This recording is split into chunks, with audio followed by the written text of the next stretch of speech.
Greetings and shut up. I hate audio. I hate Windows 10. I hate mostly Windows. Just all together, hate Windows. Why?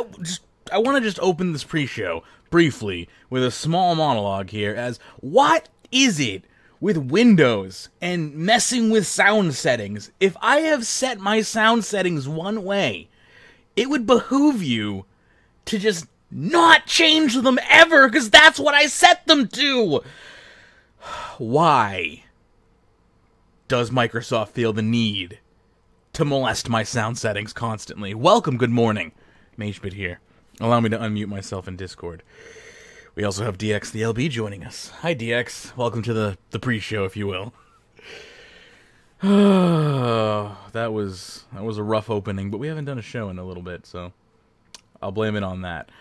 But also, I'm also not picking up any audio from you, by the way. But well, of course, why would the audio? Why would it work? Why would any of my audio settings work? Hang on, it's probably me, because everything just went to fuck shit hell the second I opened XSplit. Apparently, Windows had a fucking micro seizure when I opened XSplit. So let me just pop into here and try and remember how to even do anything in XSplit.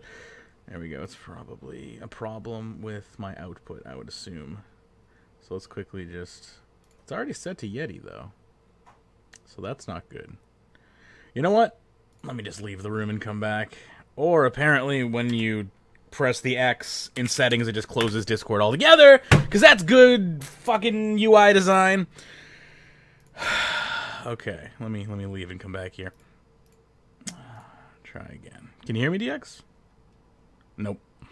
I can see you lighting up, but I can't get anything. I can't hear anything. Can you hear me? Probably, if you're lighting up. You know what? Let me completely close Discord. 1 second. Close it right from the system tray and see if relaunching it works. You know, the feeling, sounds work fine. Yeah, you plug in any, you change any fucking thing. All I did was launch XSplit and it just ruins everything. Like, for God's sakes, it's just a program. Why is it so hard to just not change any audio settings just because I opened a program? I don't understand. Any better now? Testing 127. 12 DX. No, nothing. All right, I don't know what to say. I can try a different room, but now I'm starting to think maybe it's not me. I don't have anyone else to test with. DX is the only one present. Just seems odd that. Let me check my other settings here. Let's try. Oh, here we go. How about now, DX? No, DX, come back. How about now? Try again. Testing. There we go. Yeah, there's just everything. I literally had to go into my volume mixer, and it was muted in my volume mixer for some reason. Why? I don't know. I didn't mute it in the volume mixer. The joys. What? You're using Windows 10 or Windows 7 or whatever. Yeah, I'm using Windows 10 now, and no better than Windows 7. You've got me really nervous. You've got me really nervous. So when I have the bandwidth to start streaming, I'm going to be literally like, thank God I'm wearing dark pants, because I'll be shitting myself when you start the live stream. You know, listen, I just watched the Northern Lion Live Super Subscriber Sunday show last week, and he was playing a PlayStation 4 game, and it took him 40 minutes. He live streamed troubleshooting for 40 minutes trying to get the sound to sync up from his PS4 to the stream. So, I mean, I don't even feel bad. No. I don't even feel bad anymore. It's like, if that guy can have 6,000 people sit there and watch him troubleshoot a PlayStation 4 audio sync issue for literally 40 minutes and not leave the stream, then I don't even feel bad about making people watch this for 20 minutes. I feel a little bit bad, though. We're good now, though. Feeling great, right? If you're able to stream to like 6,000 people simultaneously and stuff like that, and hearing you rage while you're trying to sort out the audio, man, it'd be a great stream. I don't know. I mean, it does seem that like the angrier I get, the more our viewership does tend to go up. But anyway, that aside, welcome to the pre-show. We're getting things together here. We're almost prepared for a show. Thank you. Got the show notes pretty much together here. We got a good amount of stuff to cover. I really there has been some interesting long-term announcements that won't really affect the game immediately, but do, you know, spell innovation in the long run for RuneScape as a game and Jagex as a company, and I definitely want to cover that stuff, as well as tons of other stuff, you know, like, you know, what else is going on in the world of RuneScape. Don't ask me, because I'm not there, and we'll talk about that as well. So, plenty of stuff to talk about. I think the show notes are in order. Is there anything else that you think needs tweaking, or are we good to go, DX? Let's have a look, see what we got. Let's see. I just go. Sing a little song for me. You're not actually checking the show notes. You're just entertaining me. I know. I am checking. It's all lip service. Quick, someone play that Jeopardy theme. You know, hey, Zettel. Background. Hey, Elite. Hey, Sarah. Hey, everyone who's joined us for the pre-show here. It's good to see you guys again. We haven't done this in a little while. I know. It's been like 3 weeks, and I apologize for that. I wanted to do one last week. I was just overwhelmed. Too much personal stuff going on, and despite popular belief, it's not just because there's nothing to talk about in RuneScape. I was just way too overwhelmed last week, and I just kind of needed to worry about my own life. But despite the fact that there's not really anything short-term going on in RuneScape right now, that doesn't mean there's not tons of long-term stuff going on, and plenty of interesting things to talk about for sure. So we're gonna jump into the show right here, unless anyone has anything that they want to add. I wanted to keep it fairly heavy on the TLDR-/Ws for this episode, because we've missed a couple of them. Don't major. Yeah, you're fairly good on the notes, I believe. I believe it's all good. All right, why don't we? By the way, the studio is like 75% completed. You're currently listening to me over the new boom arm. I decided to keep the old microphone. I listened to the Yeti Pro over an XLR connection versus the Yeti Not Pro, and it sounds literally the same. So everything is not my fault, Sarah. Whatever happens in Major Studio is, you know, anything but DX's fault. We're gonna pull an RSB&B and just do an Overwatch special. Okay. I'm waiting. Doesn't Doomfist return? Is today the day? Is today the day that Doomfist, or was yesterday the day? I forget. If it is, then I need to do some Overwatch streaming. Or just playing, because anytime a new character comes out, I like to jump back into Overwatch until Overwatch reminds me why I don't play it long term, because it gets me too frustrated. But I do love that game in little bursts. Anyway, I love your H's, mate, because it's just Rivals Nightmare H's, and that's pretty damn good. Everyone seems. But you don't break apart your computer every time something goes. It's happened before. Excellent. Broken a few computer components, that's for sure. Anyway. Why don't we get the show on the road here, and I'm just going to close some stuff down. I got way too much open here, so actually... What you see closes the wrong program now, and then XSplit pops up on it again. So, I'm just double-checking the PSAs here. So you're going to read the first half of the PSAs, and then I'm going to jump into your little video segment. DX has got a little video segment for us. And then we're going to jump into the show, and that sounds about right. Okay, cool. So let me just get the intro music queued up. And then we can get this on the road. Bear with me here. Epic intro. Yeah, that's us. That's the name of the file. Doomfist came out yesterday, and thanks to some in-real-life friends who are better than me, I've got into Diamond Rank. Congratulations on Diamond Rank. That's awesome. Maybe you'll still play with a scrub like me if I come back to get some Doomfist playing. I don't even necessarily want to play Doomfist. I just want to see how he changes the meta of the game and whatnot. I played him a little bit in the beta, and he's just not really for me. But he's a really cool character. Anyway, let's get the show on the road. Let me pull this. Sorry for the air conditioner in the background. It's going to be really hot today. All right, let's do this. Does Magebit remember how to do an intro? Okay, 3. Yeah, you know how to count to 3, don't you? I know how to count down from 3. I don't know if I can count up to it. That's a high number. All right. You know what you should do? You should try doing it reverse words in French or something. Someday. That sounds a little too advanced for someone who hasn't done a show in 3 weeks. All right. Well, it's not that I haven't done it. It's haven't done this show in 3 weeks. Anyway, 3, 2, 1. That is louder than I remember it. Hang on. Let's try it again. All right. 3, 2, 1. You're listening to RuneScape Weekly for 7/28/2017. I'm your host, Magebit, with over 16 years of RuneScape experience. Joining me today is DxthelNOOb, and on today's show, Unfinished Business Update, RuneScape on Mobile, TLDR for RuneScape on Mobile, Devblog, Seasonal High Scores, Devlog, Boss Collection Log, Kate's Story, and a Leaving Story. Thank you so much for tuning into this edition of RuneScape Weekly, and enjoy the show. Welcome back for your Friday edition of RuneScape Weekly. Magebit here. It's a pleasure to be back, and I apologize for the little hiatus we had there. Last week was a definite planned hiatus for me due to family, but it has just been a little bit late on news this past month as well, so we haven't done the show as much as I would like to.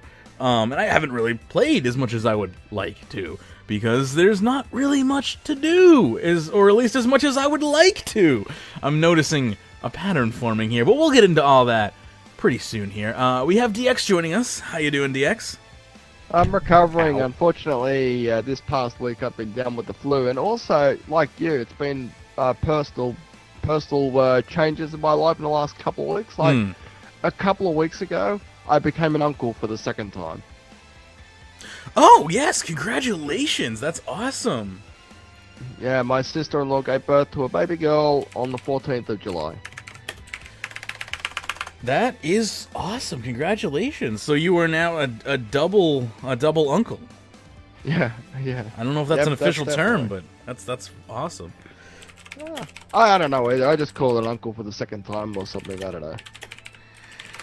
Yeah, that is honestly, I don't know. I am so bad at understanding like familial connections. Sometimes I'm just, like second uncle, sure, that's a thing, right? Anyway, congratulations. Everything's pretty much the same for the most part in my boring life, at least as far as what I want to talk about. But the Basement Mega Show is going pretty good. I'm enjoying that. I'm having fun producing that. That's going to be kind of expanding in the next few weeks as well. I've been talking to some possible new co-hosts and whatnot for that show. And of course, that is completely separate from RuneScape Weekly, but you will find it on my Twitch, twitch.tv/Magebit. And yeah, that's pretty much all I've been really working on. Oh, I guess I did start one other little project that I'm not super ready to talk into too much, but I grabbed myself a license to Unity Pro. So I'm going to be fooling around with that, and I'll be talking about that probably later on next month once I've had some time to fool around with it. But if I produce anything tangible, I will certainly let people know if anyone wants to see like Magebit's first Unity game or anything. Yeah, it's going to call it Ragescape. Well, yeah, it's secretly I'm not satisfied with RuneScape anymore. So now I have to go and like if they're not going to make greenhouses in RuneScape, I will make an entire game surrounded upon player-owned farm. No, wait a second, that's just Stardew Valley. Dang it! But I do have. I've always wanted to make like kind of a game. I want to make like a 2D kind of like simulation game. So let's see what happens. It's gonna take me months to even figure out. Call me when you need glasses to see sharp. Oh, funny joke, funny joke. Love it. Yeah, C# is gonna be my biggest challenge, probably in Unity. I'm more of the type of person to probably take other people's libraries and modify them for my own purposes rather than code my own. I'm definitely not a programmer, and that's why I went with Unity. But yeah, I'm looking forward to seeing what I can create, if anything. So that should be fun. Anyway, that ought to be really cool, and I look forward to seeing whatever you got in store. Yeah, hopefully I will, I've told myself, like, I don't need to create RuneScape. I don't need to create anything life-changing or crazy. It's just, start small. Just try to do anything first, and then work your way from there. Just saw some breaking news. New Old School quest confirmed. Possibly Old School might be better than RuneScape 3 at questing in 2017. That would be sad. But, I mean, would it be sad? Sad's probably not the right word. Sad for me, but good for them, I guess. Anyway, DX, would you like to read some fantastic PSAs for us? Alright, a couple of weeks ago, RuneScape had reached 255 million accounts. Mod Law, who never had a Twitter apparently, but he left Jagex. Aww. The Free Solomon General Store for July is still the Armchair Warrior. I don't know what it'll be next month. So Armchair Warrior is just the perfect description of any RuneScape player. Yeah, the minigame Spotlight is currently on Heist. The Circus is currently located at the Lumberyard, and congratulations to Sadden. The first Telos kill at an incredible 3,600% enraged. Very awesome. Very awesome. 3,600%. Closing in on 4. Do you think they'll make 4 before the end of the year? That would be crazy. Good morning. Good morning. Hey, good morning, Harley. and good morning. I had a welcome. sorry. I keep getting you wrong for some reason. I can never get used to the fact that you changed the name. So Sorry about that. it'll get there in time. Yeah. So basically, I mean, they're doing it now by basically skipping mechanics, thanks to the whatever that aura is called for this year's Premier Club. Ah, yes, the Desert Pantheon aura. Yeah, it basically since like 3,000% in Rage, the only way they've been doing it is by having 2 signs of life per kill. So it's basically a daily now that they log in and do. So it's just a matter of time. Of I days. imagine that we'll probably get it 4K in a couple, probably by the end of the year. Oh, that's kind of what I'm hoping for. I mean, hoping is a weird word to put there, but like that would be cool. It would be cool to see somebody hit 4K before the end of the year. And if this I mean, I'm kind of disappointed. Like, I wish that they had banned the Pantheon aura from Telos. I don't know why they didn't think about that in the first place. In my opinion, it's kind of cheapened a little bit the whole kills and everything. So, I mean, it's the state we're at right now. But it just if we didn't have that aura, we would probably still be around 3K, if not under 3K. Chat's requesting a volume boost from you, Hannah. Is that possible on your end? No. Okay, I don't think so. I've got you up to 200 as well, so I'm sorry. I've got you on 200 as well, but you're coming through pretty soft. We'll just have to work with it. It's okay. It is what it is. I reckon they're gonna have the 4,000% enraged nailed down by the end of next month. The way they're going, they've gone up 300%. They've gone up 300% just this month alone. Yeah, like Hannah's saying, it seems as though they've boiled it right down to a science at this point. And it is sad that they're using the aura. That's kind of cheap. If anything, that was going to be how I was going to be getting my Rax kills. Anyway, the next segment here for the PSA, I believe you have a recorded segment for. Is that correct?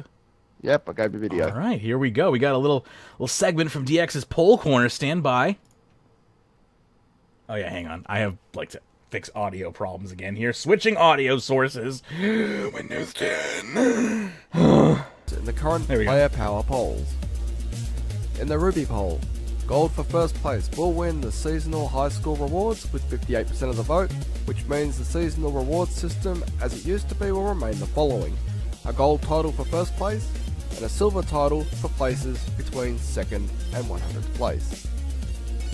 In the Diamond poll, in a closely fought poll, it appears Ghostly with 52% of the vote will win the Prayer Skill Pet Final poll over Syrah. And in the Dragonstone poll, in another close poll, it looks like Newton with 52% of the vote will win the Magic Skill Pet Final poll over Houdini.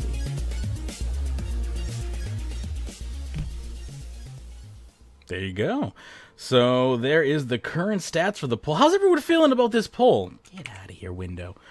I personally have very little interest in. I'm just kind of watching as just a sidelines person. I have been mostly okay with the ones that have been in first place. I love Houdini.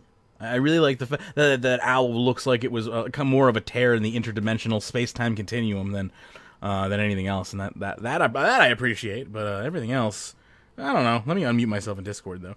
There we go. So, does anyone have any pet preferences? Are we happy? Are we sad? Pets or winning or losing? Again, my preference is kind of meh. but these polls are pretty damn close at the moment. There's a couple of thousand. I think there's only a couple of thousand votes between each of the Diamond and Dragonstone polls, but as far as the Ruby poll's concerned, I called that yesterday. Yeah, because sometimes there's such a huge difference right there between the yay and the nay votes, so to speak. So there's this summoning blanket with a blue charm, prayer blanket with a stick.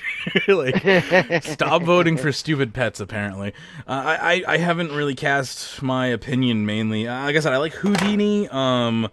Newton's kind of cool. I don't care for the strength or attack pet or whatever. I couldn't even tell the difference. I don't know.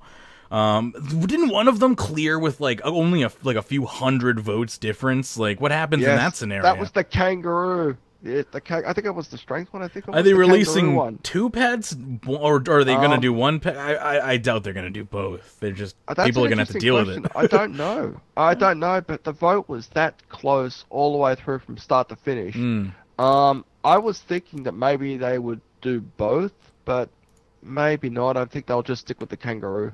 Probably. I mean, I think Wouldn't that be ironic? Wouldn't it be ironic that you only could get it in the desert? That would be silly. I mean, I've seen enough of the desert this year, for sure. I think I saw a post on Reddit where someone was like, guess they have to do both pets, or guess they have to, like, do a mashup of the pets now, and one of the mods was like, oh yeah, double the work, sounds great. Yeah, no. So, I'm pretty sure we're only getting the first pet, which is totally reasonable, but, you know, that's what voting gets you. Like, sometimes there's a, you know, a near miss margin like that, where it doesn't really seem like someone really decisively won. But, you know, all right, I switched mics, so I don't know if I'm way louder now. You're louder. You're definitely louder. So that's good. I can hear you a lot better now. Cool. Did you want to bring up anything on pets, or did you want me to just keep going along here, Hannah? Yeah, I was kind of shocked with how close. I mean, I think there's another really close pet race. It's kind of ridiculous to me. Like having, I've never seen votes and polls this close in general. Like this many people and being within like a couple hundred votes. People love pets. It's kind of crazy. I mean, it's a silly thing to say. I also love pets. I'm a pet lover, you could say. But you're right. These polls seem to strike some real passion in people, whereas like I don't remember that kind of passion even with like some of the more interesting polls like the Slayer belt back in the day. Like that update changed the freaking game for the better, I might add. But I don't think that many people even bothered to vote in it. Maybe I'm wrong about that. You could pull up the numbers because I don't have the numbers in front of me. But it does sound like what you're saying. People seem to be very heated about which pets make it into the game. So, yeah. And I personally think... Yeah, go ahead. I'm also really glad that they decided to pull these because, I don't know, there's a lot of... I know there's plenty of people who don't like some of these pets, but I feel like every single one of these pets is more interesting than the majority of the skilling pets that we got with last year. I mean, it's nice. Yeah, it's nice to see kind of a continuation of that. I mean, I honestly didn't expect to see the original set, so it's nice to kind of see that we're getting a second set too, because they do seem kind of frivolous. They don't really add anything to the game, but it seems to be a highly valued piece of content by the players specifically, as it's kind of like, oh, it's a bragging rights thing, it's a cosmetic thing, and it's true to Jagex's word. They're doing what the players want, even if it seems overall kind of again superfluous to the game's development process, but or roadmap, whatever. Anyway. Speaking of development process and roadmap, we have an update as of today. This is a post from Mod William, and it's entitled Unfinished Business Update. And it says, hi guys, as promised, we're here with an update on the unfinished business strategy that Mod Osborne announced earlier this month. First up, thanks to all of you who filled out the big RuneScape survey. The response was huge and painted us a clear picture of the RuneScape content that you really want to see in the coming year. We're already hard at work on many of those projects, and while the majority are at the very, very early stages of development, we're here to give as many details as we can. Forgive me if I'm going to hold my excitement and childlike wonder until I see some actual, live stream content that you can actually play. I'm personally done getting, super excited for things that aren't released yet if they have a Jagex stamp on them. I'm sorry. It's going to take a little while for me to rebuild the trust that has been kind of eroded over the course of this year, starting kind of earlier in the year with lying about, things, instead of just not talking about them, just blatantly giving me false information, and everyone, not just me. You can see I'm kind of taking it a little personally there. But, giving false information on official live streams and then just being like, we're going to pack up and not do any of this, by the way.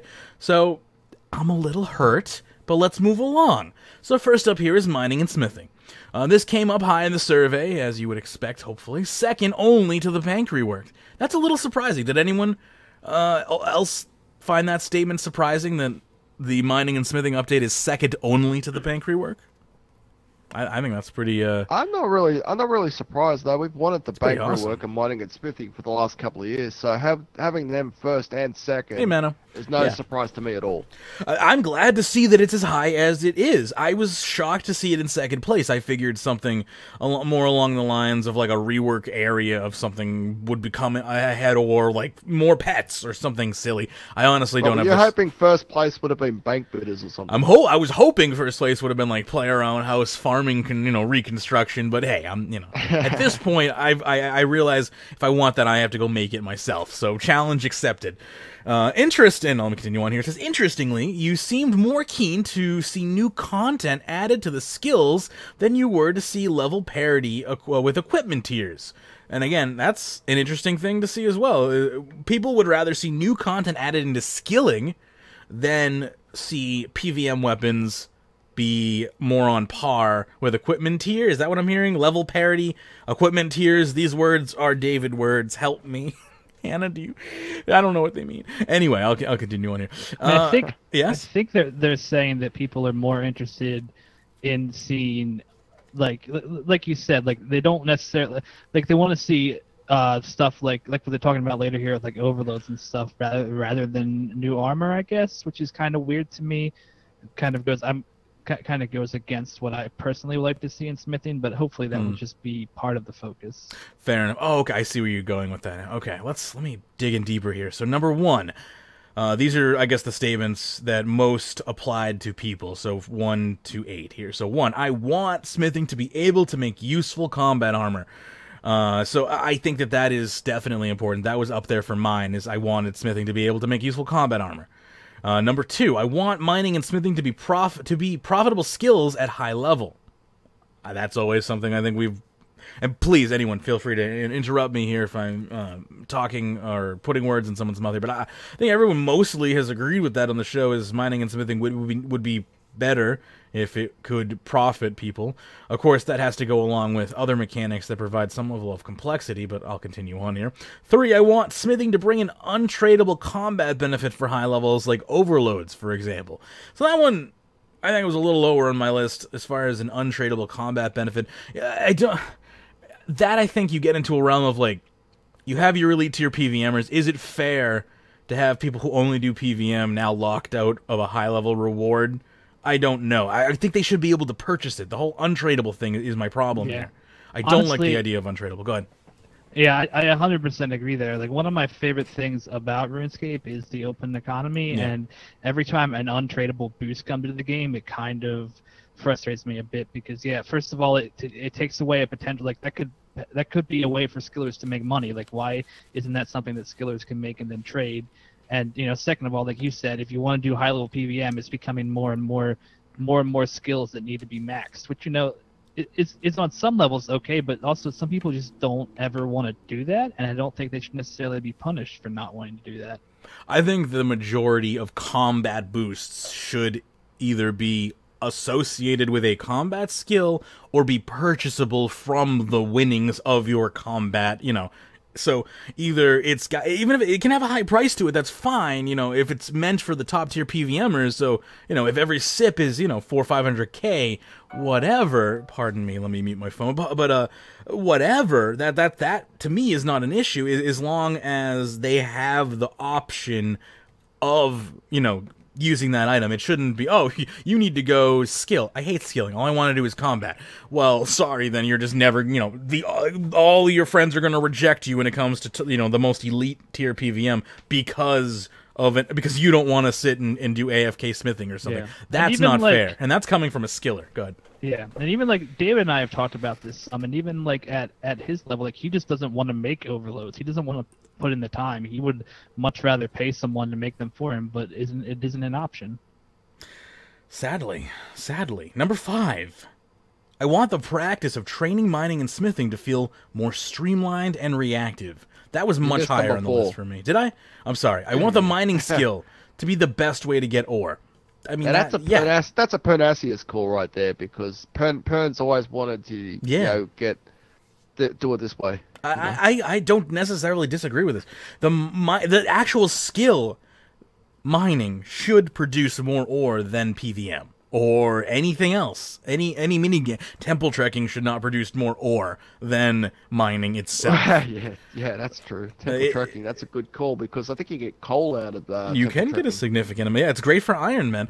Point being is, like, yeah, it's not just about, like, I don't want to just attack PVMers, because it's a universal standard that needs to be held across all facets of the game, in my opinion.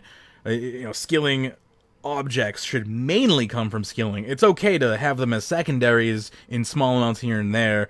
And when I say small amounts, I mean relative to level. A small amount to a level 40 is a different than a small amount to a level 138 with, multiple 120s or something. So when I say small amount, please understand that that is a subjective amount.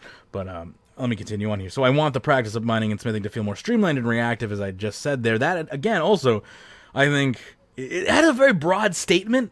That to say that doesn't necessarily mean anything. Yeah, a lot of this whole post to me was kind of felt that way. I don't know. It was all kind of wish-washy and up in the air, but especially that wish-washy and up in the air is basically my kind of, like, if somebody asked me what I thought Jagex's business practices were, that's pretty much what I would describe them as at the moment. Sorry. But yeah, that being said, yeah, no, I agree that this document is nothing more than propaganda, and it is those are great words, wish-washy and up in the air. It is this, again, take everything that we're reading right here with a grain of salt, because they're really good at presenting us with well-crafted documents with awesome information in them, and and then these sexy voices come and read them to you, but is it actually coming? I don't know. Let me read on here. Number 6, I want the level requirements of mining and smithing ores to be reduced to the level that they are for combat. Again, I think that's a good idea for the current mindset. I don't know exactly what we do past 99, but I'll just give an example here. With this Runite can be smithed at level 50, they would have to look at the attack and defense as well at the same really? token. It's almost like absolutely. They would need a whole nother design document where they outline that information in. Number 7. Everything, yes. Yeah. Yeah. It's almost like those might exist. Number 7. I want mining and smithing to be more fun and sociable. Again, I can see why this one kind of fell pretty far on the list here. That, again, what does that mean? I mean, RuneScape should be fun and sociable. Okay. How do you... you could argue that that's already fun. First of all, making smithing fun is you can't, because that's different for everyone. You can make smithing fun for most, for some, for a few, for none, but not just plain fun. You can't make something just plain fun. Because what is fun? What is fun to me may not be fun to you. What's fun for half the player base is not going to be fun for the other half of the player base. So again, what does that even mean? Number 8, I want Artisan's Workshop to remain a good training method after the smithing rework. That's one I kind of disagree with completely. I'm not sure. I don't know. I wish that they. I don't know enough. Go ahead. Well, people are like, I want a fun and sociable way to train, right? Like that's something that people talk about. But a new. But then they're also like, leave Artisan's Workshop alone, which is like, why? Have them think of a new method that is more engaging than Artisan's Workshop. I mean, Artisan's Workshop is just an AFK fest. I mean, unless you're doing ceremonial swords, which are ridiculous. But I don't know. It's just, I would rather have them rethink from the ground up without having to feel like they have to keep old content the way it is. The more content you have to retrofit, the more impossible the task becomes, as we're learning with mining and smithing. How long has this been in basically quote unquote in process, like, in development? Next month will be a year since they postponed it, right? Like originally, well, I mean, this was talked about for years, but it was supposed to come out in August of last year, and then they postponed it because people didn't like the design doc, and here we are. And I don't know, the way they make it sound like they're not very far along. They're not still on this. No, they're in the pen and paper stage. Q&A, they said they were only 10% into it. Which to me sounds like pen and paper stage, right? Like, they're just in the conceptual stages. They never left the conceptual stages because they've scrapped the conceptual stage at least a couple times, I think. And I think that has its, pluses and minuses. It's gotten better. It has gotten better. Like, I can't argue with that. The design document that exists now is in my opinion, the best that it has been. But Yeah, I mean the design document is good, but like why? It just confuses me. And the same thing with the bank rework that comes up later. Like, why are these still in these high concept phases? Like these should be further along. They should have done some in-game testing. At least some proof of concepts. Yeah, like some demos that we can. Yeah, I don't know. And again, it doesn't lend much credence to their ability to produce physical products this past kind of like 18 months, because this has to go back to at least RuneFest of last year, like when the development of this supposedly really actually began. So I don't know. They're amazing at conceptual design, but it seems practical design may need some work still at this point. I don't know what happened, because they were chugging out pretty premium content prior to this year, and then all of a sudden it just seemed to come to a grinding halt. I mean, I wouldn't say that. I think last year was a pretty...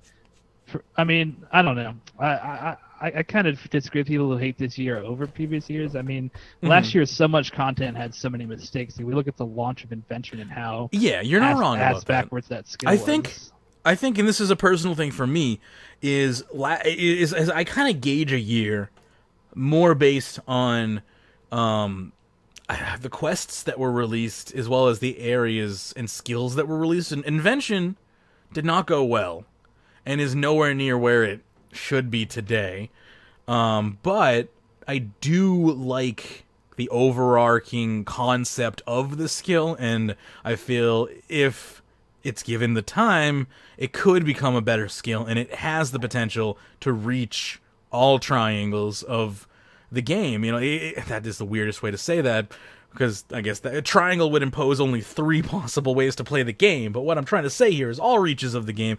It can be good for skilling. It can be good for combat. It is good for combat, obviously. But it could be good for skilling. You know, it could be good for other things than what it is just good for at the moment, you know. And I'm hesitant to just completely write off Invention as like a failure as a skill. And I don't want to put words in your mouth. I'm not saying you said that either.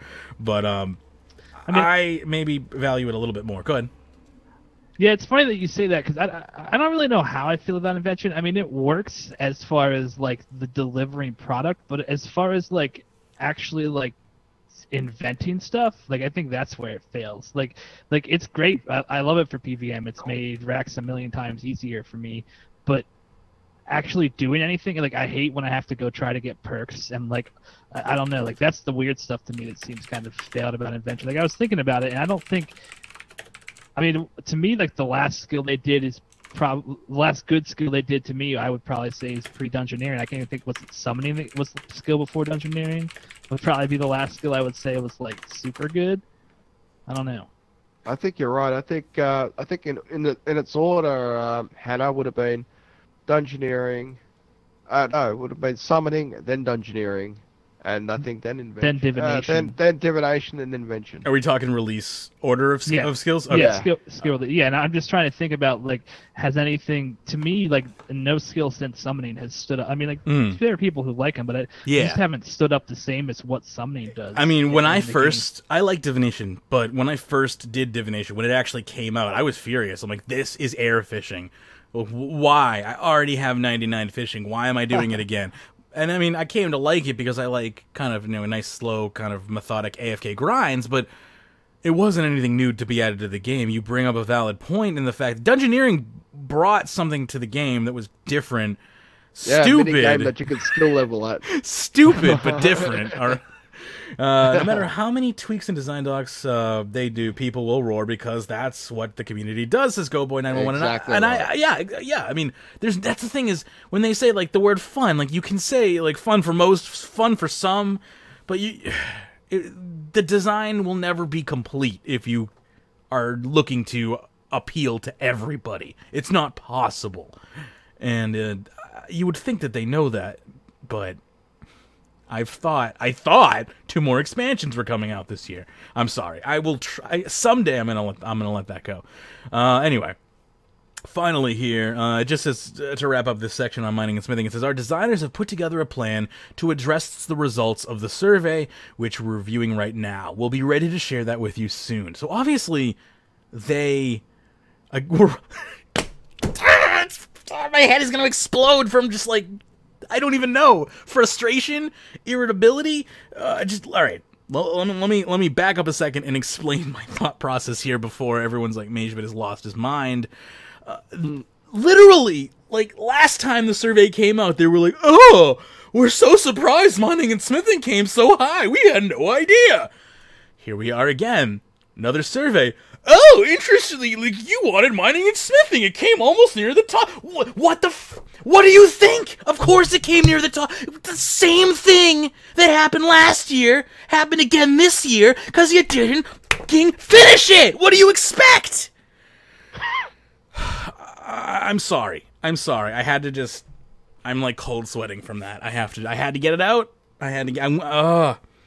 It bothers me. It legitimately bothers me. Legitimately. I'm sorry. Go ahead. Yeah. I mean, I think I'm less frustrated than some, but I definitely see the issues. To me, the main worry about mine and smithing and this whole like ditching of expansions in general, which I think they probably did way too fast. I'm not sure, but I also partially understand. But like, I'm worried about the fact that they are listening to the players too much again. Like, I think the players have good ideas, but I think that JX has to do the core concepts as to what's good in the game. Yeah. And I'm kind of worried that we're going to get back to a place where they're taking too much player advice on things, which I don't think is a good place. I have to say that you might be right about that.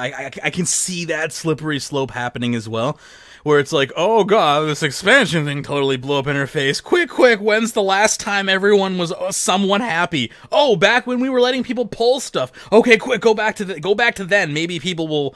Like, no, you're forward progress, Jagex, forward progress. You tried that already. Then you tried this. Now it's time to try something else. Never go backwards in your management style. Always move forwards. And that's what we're seeing here. We're seeing a loop. We're seeing us... we're repeating the past. Why? Why are we doing that? And for those people that are curious, when Mage went on that rage just a moment ago, I took a screen grab of it and posted it in the @live section on our Discord page if you want to have a look at it. That's pretty accurate. Discord.runeweek.com. We'll have real webcams soon. They didn't listen to the players that much. Previous screw-ups on Rune Labs, expansions power to the players were because of Jagex employees, not player feedback, says Autumn Elite. What do you have to say to that, Hannah? I mean, I don't agree with that. I mean, I think the issue with stuff like Rune Labs is that they let players get too detailed, and then they had no idea how to implement that properly into the game. Like, I think players are best at pitching high concept ideas, but the details of it has to be left up to Jagex because they are the ones who know engine limitations. And that seemed like the ground rules that they laid kind of after the initial batch of Rune Labs was an utter disaster. Like the second time around, they were like, all right, you pitch the high level concepts, we'll take care of the details. And if I remember correctly, like, people got angry about the fact that Jagex was handling the most of the details, but I think it went a lot smoother. And projects along those lines would be like the Ark, things like that, where the Eastern Lands in the Ark is the only one I can think of. So I'm gonna say it 4 more times, but there are more. Rune Labs gave us bags. That's very true, and that is my favorite like inside meme of all time. So, I mean, Rune Labs definitely spawn some fun. If Rune Labs spawns a parody segment on RuneScape Weekly, chances are it's probably not good for the health of the long-term game. Like, if we have created a parody segment about it, that's generally a sign that something is like horribly systematically wrong with it.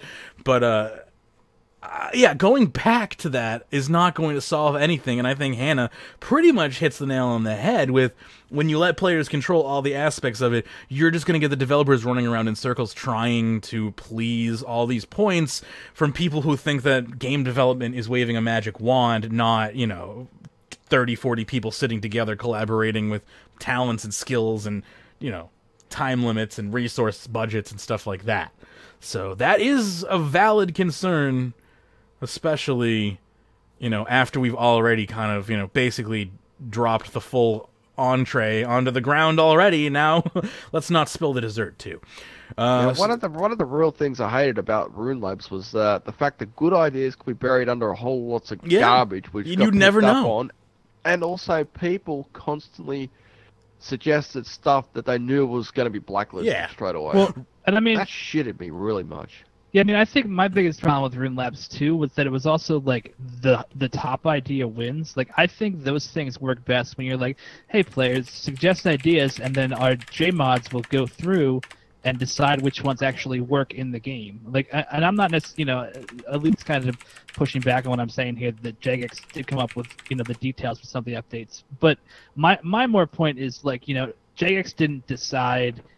I can't think. Like, the Ark is, I know Matrix listed that as a good example, but just as an example, like, Jagex didn't decide that the Ark was going to be in the game. That was the idea that won the vote. Whereas if Jagex had, like, looked at, like, the top 500 ideas on Rune Labs and then picked the ones that they thought were best, or just, like, spent, an hour a week or something having people peruse Rune Labs and then picked out what they liked as a fit for the game, it would be much better than letting what the popular vote picks. Another problem with Rune Labs was it became a fast track system to just push through content that Jagex had already mentioned in fleeting and then either forgot about or didn't have the time to develop. So it became a fast track for pet projects a lot of the times. Again, rite of passage, one that never happened, but tried to get pet projected through.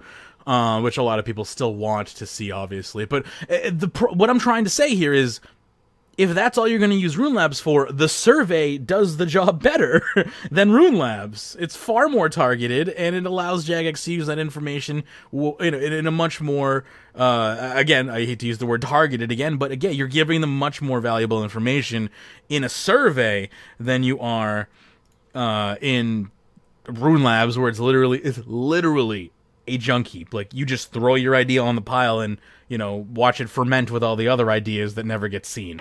So, yeah, I honestly think them doing a yearly survey where they just kind of take the popular ideas that have been floating around the forums and Reddit for the past, X amount of whatevers and, put them in a survey, ask questions about them. Like, that, in my opinion, is the right way to do it. They are currently doing it correctly. What they're apparently not doing correctly is planning development time. And I can't help them with that.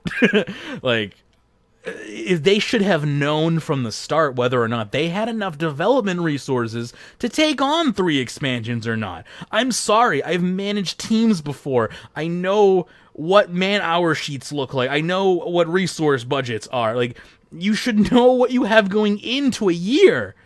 I mean, the only thing that should throw you off is a mass exodus from the company. If all your talent quits and you're down to a skeleton crew, that's different. Okay, fine. You budgeted for what you thought you were going to have all this resources for, but you ended up not having the talent available. That is completely different than misbudgeting an entire year's worth of resources and only being able to produce one thing. Those are two different things. One, I can say, okay, whatever, that's out of your control. The industry is a fast-paced industry. That happens all the time in the gaming industry. But I can't accept that they just were like, oops, we just basically mismanaged roughly, 1.2 million pounds worth of man labor and resources? That doesn't make sense to me. Something else is happening that they're not telling us. Go ahead. And it's really weird, too, because, like, what were those other teams doing? Like, there's that's what I'm saying. How do you mismanage all that? Good. There's 3 main teams, and, like, supposedly the one team worked on Menaphos, and the other teams helped near the end. But, like, what were the other 2 teams doing for the rest of those 6 months when Menaphos was? They were creating the Penguins in Space music video, apparently. I mean, I'd be okay with that. Penguins in Space yeah, if it came out. The best idea they've ever had, but yeah, that music track was great. We should get that released. Yeah. They said they couldn't release the song for some, like, copyright reason or something, I forget. Hopefully we see that again, though. Why would it be copyright reason? I don't know. Maybe they come up with it? I have no idea, and I literally could be wrong about that. Like, take that with a grain of salt. I just thought I remember. Where's Mochorny, can you chip in and let's find out what's going on wherever you are? Let me see. Elite saying, the matter of the fact is Osborne didn't care if he could do 3 expansions. He just promised the world to get people subscribing at RuneFest, then let everyone down. I really hope that that's not the case, but it's kind of it feels like that to me, because they're not giving me another reason. Good. You also can't lay it all on the feet of Mod Osborne. It's RuneScape. It's Jagex. He's a figurehead. Yeah, like, I personally don't, and I don't know if Elite truly does or not. I mean, I used to do that all the time with MMG back. If anyone goes back and listens to the MMG days of RuneScape Weekly, I love just taking unnecessary shots at MMG just because, but just because he was the leader, and you know things weren't as good back then, and you know yada yada yada. But anyway, point being that is this going to happen again? I think is what we need to really worry about. Is I need my confidence to be rebuilt before I'm willing to simply. We can rebuild him. Can we? I hope so. Let's continue on here because yes, go ahead. I think we're almost in a phase. And I was talking about skills and how I don't think one has been as good as summoning since it, and I think we're kind of.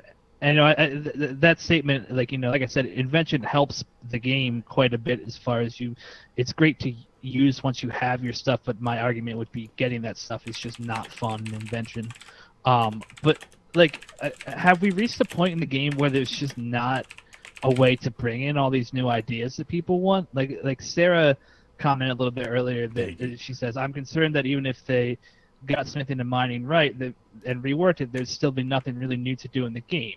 And I honestly think that's probably true in a certain aspect, like depending on what you go for. Like I think the way they designed documented smithing, if you wanted to start making money in it, you would be able to do the thing where I forget what they call it, but basically gained expertise in one piece of armor. Yeah, the masterwork so that would be something system to do. Yeah, masterwork. That's what it was. That's called. really what had me held out as far as like the perpetual elite tier grinding was masterwork. Really appealed to someone with my gaming playstyle, which is like less than 1%, but good. But I also think I think masterwork has a relatively niche appeal, and so if Jagex like mining smithing is going to be a lot of work, and it's going to be something that I feel like a lot of people won't notice because a lot of people who play the game basically level a skill to 99 and then never come back, or some people chase 120s and stuff, but they're not people there like grinding to make those things in that skill.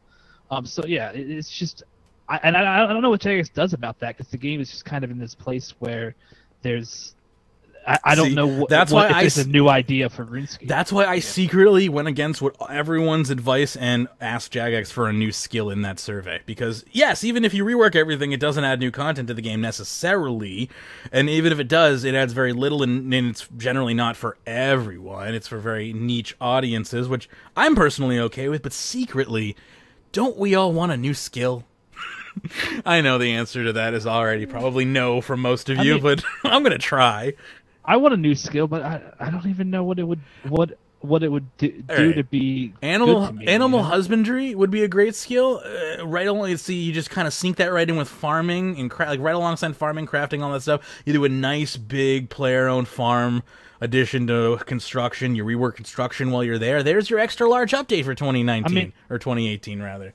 To me, I think what they need to do is think. I don't know. I'm definitely. That sounds like it would be a fascinating skill to me, but I also think like they need to create a way that more skills in the game have something to do after you hit max level. Whether your max level is 99, 120, or 200 mil, everybody has different places they chase. But most people, whenever they reach those things, you don't go back to most skills. And to me, that's what really needs changing. It is not just overloads where like you have to go back to keep doing combat, but like a fun reason to go back to the skill. That can be hard, yeah. That can be really difficult to do in skilling, where fun may be making money. Like, is that an acceptable like fun for you? I don't know, like. Because that would for me. Like, if I knew... It definitely is for me. I mean, as someone who spends most of their time in RuneScape right now trying to make money, then absolutely. But I don't know that it would be for everybody. I'm just reading chat. Yes, cow judging competitions would be fantastic, by the way. I love that idea. You know how they determine the cow judging competitions? I don't. Right. I've never been to one. They check the coat, and they check the size... And they also check the size of the batteries. What? I don't know if I follow or if I want to follow. Is this another rabbit joke? Like no, seriously. They check the size of the batteries. Okay. That's an Australian joke, all right? So it's an Australian reference, but hello. Thank you, DX. I appreciate it. I just sometimes I just want to just give you a big hug. Just like in the middle, There you go. just in the middle of your joke, just walk over and embrace you halfway through, just to see what happens. I'm like a Tickle Me Elmo doll, you know. I love it. Level 50 mating season. Just remember, 92 is only halfway to 99.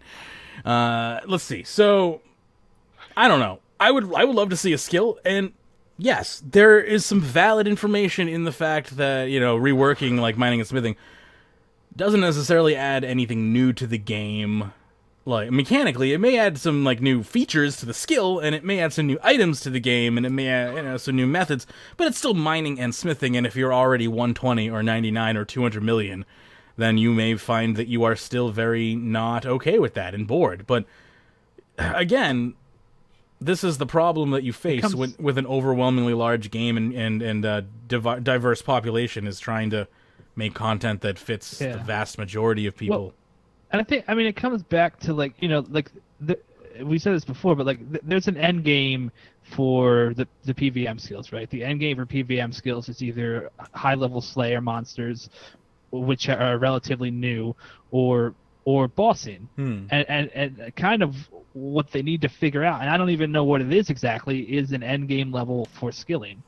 Like, we need something to retain that beyond just XP targets, because I don't think at least from the reading that I get, I don't think the majority of the community cares about, you know, max XP in a skill. Probably not. Yeah, that is. I would assume less than 1% of the players care about maxing out the ability to gain XP in a skill. Anyway, talking about fun, clue scroll overhaul. I personally think clue scrolls are fun. An overhaul for them I don't think would be a waste of development time. Let's briefly talk about that. So clue scrolls are iconic RuneScape content, and they attract an according level of attention in the survey. Top of your wish list was multiple active clue scrolls and hidey holes to put the gear you need to complete them. The team are currently in the research and development phase, thinking of new and exciting reward ideas, and we've also been prototyping Footprints, a new cosmetic reward type first mentioned way back at last year's RuneFest. So I assume that would be the ability to leave footprint marks on the ground in different cosmetic patterns and whatnot, like trails behind you, which is You mean like in the tracking hunter skill?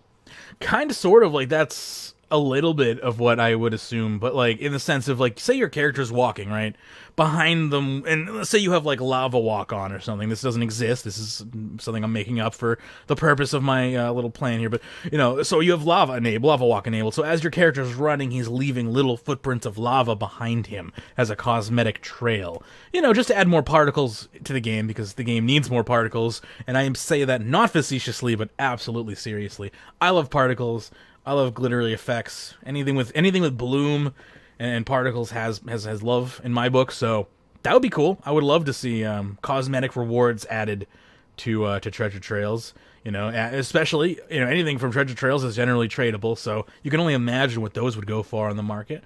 I love treasure trails. So I think that adding to them and changing them over time is something that needs to be done. I would like to see them do something that Old School has already done with kind of a new level, a new tier of clue scrolls. I would love to see a clue scroll that really kind of takes maybe an hour to complete, but you're rewarded appropriately. That'd be cool. One small clue scroll, right? But exactly, and you're rewarded most of the time for that amount of effort put in. Like if you put an hour in, you're gonna make, you know, between 5 and 15 million gold, generally on average. And then if you're unlucky, then you maybe obviously totally dig up crap. And of course, if you get super lucky, you get super lucky. That's just clue scrolls. So that would be fun for me, at least. I made a clue scroll reference in making one of my Cards Against Humanity decks. So yeah, I gotta check that out one day. We gotta pick a night and do a video with RuneScape Cards Against Humanity. That would be fun. So that's the clue scroll overhaul. We also have Invention Batch 2, of course, that has been on people's minds. The next big batch of Invention content was to be part of the next expansion, and we'll be able to make use of the work we've already done to bring it to you soon. So there we go, Hannah. There's one thing that they're mentioning that was something they were working on. Apparently that they... And again, this doesn't really tell us anything about what that expansion could have been, or even if they're telling the truth, because they've been working on invention stuff for, plenty of time, so... One thing they did guarantee was the removal of the inspiration system. Yep. That's probably for the best, but I'd like to see it replaced with something. Yeah, right? Like, I agree that inspiration is silly, but I also, basically what we've seen since the launch of Invention is just the removal of everything that makes it feel like a unique skill. Yeah. I can't remember what else they removed. They removed a lot of stuff that was time gain. I wouldn't be surprised if they completely overhauled tech trees again in some way. They made it so that, back before you had to select tech trees and you got stuff at different levels, and that was kind of a big part of Invention, and now that's not a thing. Tech trees are still a thing, but it doesn't work in the way where you have to decide, do I want to get this at level 50 or do I want to get this at level 80? Tech trees are just silly at this point. They don't make sense. I don't think they've got enough tech trees. I will also agree with. They've only got 2 of them, right? The Dwarvish Khan one, the Dwarves, and the... and they're forgettable. They never delivered on those. Absolutely not. Yeah, they were an afterthought. They were They were designed as if they were an afterthought, at least. They didn't have the time to really put the real effort into doing them. They felt shallow and just quick brainstorm things that we could make that won't really impact the game, but might look like they would. That's how I feel the pitch at the design table went for ideas for the tech trees. So I'm not saying it did, but hey, I would love to see way more involved tech trees at some point in the future, and of course automation machines are what I really want to see. Good. Don't make them a daily. That's I haven't even touched my tech trees because it's a freaking daily. Yeah, it's I don't care. We all are hoping, and I say we all, but I mean it in the sense of I almost feel comfortable saying that, but I think most people want to see a reduction in dailyscape. Yeah, I mean, I definitely want to see a reduction in dailyscape, although I kind of get frustrated, to sidebar a little bit, Reddit has been complaining a lot about, the event we currently have running in the game to gather sand, and in fact that is quote-unquote a daily, which frustrates the hell out of me, because, I'm sorry, but a shit event is back when cosmetics were not earnable in-game from Treasure Hunter, and what makes this event they were shit? Treasure Hunter only. Specifically, DX, you agree with the fact that it's bad? I haven't played it. Can you tell me why I shouldn't? Why is it bad? The mechanics move faster than you can. He's talking specifically about the beach, the optional part that you can earn sand at the beach. They added an optional mini game where you can dodge hurricanes. Shocker. Okay. Yeah. All right. DX completely agree with that.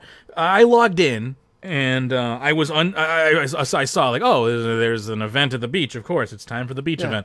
And when I went down there and I went to do the sand event, thinking that I just had to unlock the beach.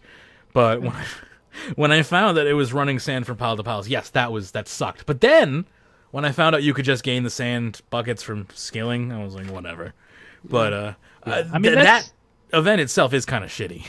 I mean, that's my argument too. But also there's a lot of people who don't like that event, but I have seen posts from a ton of people who freaking love it as well. So I don't think... I think the fact that it's optional, in my opinion, it's kind of okay the way it is. I mean, I understand that some people are frustrated with it, but like you said, you don't have to do it. You can just do regular skilling.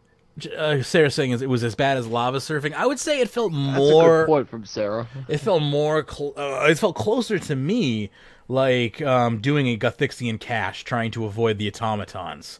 Yeah. And so not as hard as lava surfing, but also annoying and stupid, and I never want to do it because that's exactly how I treated Gothixian caches. Annoying and stupid, and I never wanted to do them. So, fair enough. I'll give you that. Anyway, but yes, go ahead. My main point there is the frustration with the fact that people are yelling at Jagex about dailyscape when it comes to microtransaction events, which I don't fundamentally disagree with complaining about that, because we complained for years Jagex stopped making MXT events only earnable through Treasure Hunter, and then Jagex does that, and then we're like, but we hate dailies. I understand hating permanent dailies, but optional dailies that just unlock cosmetic things, I don't think that they're a problem, and I think that people should prioritize a bit more what we choose to complain about. Like, if you want to complain about Cathxian caches and the fact that you have to do them daily or sinkholes, all that stuff, completely agree. There's too many of those things. But I just don't think MXT events being a daily is a bad thing. I think that's actually a good design because you can either spend a bunch of money. Yeah, well, you can, there's still the option to spend a bunch of money and just get it day one, or if you don't want to spend money, then you can do the daily, which I think is a very good balance. Yeah, it's compared to what they had in game. It actually is fair to say that almost it was difficult to get out of my mouth because yes, there's still money involved. It's still a microtransaction. It's still, you know, something that the majority of people would rather not spend their money on an event. But hey, look, now you can still participate in the event without spending the money. You may not like the mechanics of the event, but at least you can participate in it without spending money, which used to never be the case. So that is, in my opinion, a step forward.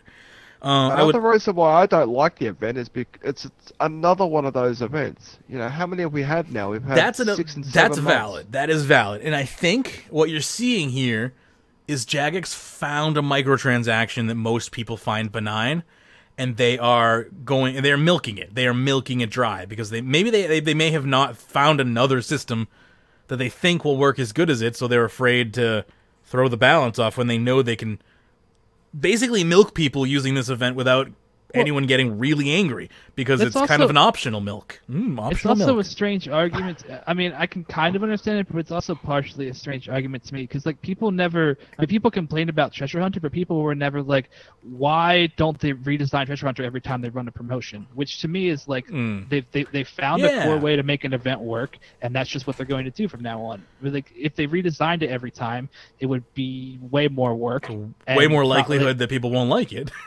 Yeah, there would be more people would like it. You can't beat a dead horse over and over again like Jagex have been doing with this kind of events. I don't think it's being a dead horse, though. Like, do you say that? I mean, like... Do you say that every time Christmas rolls around because Christmas isn't different every year? No, I'm saying this kind of event because it's happened six times in the last 7 months. Do you get angry if someone throws you, like... Christmas doesn't happen 6 times in 7 bloody months. No, it happens once a year, every year. Like, I mean...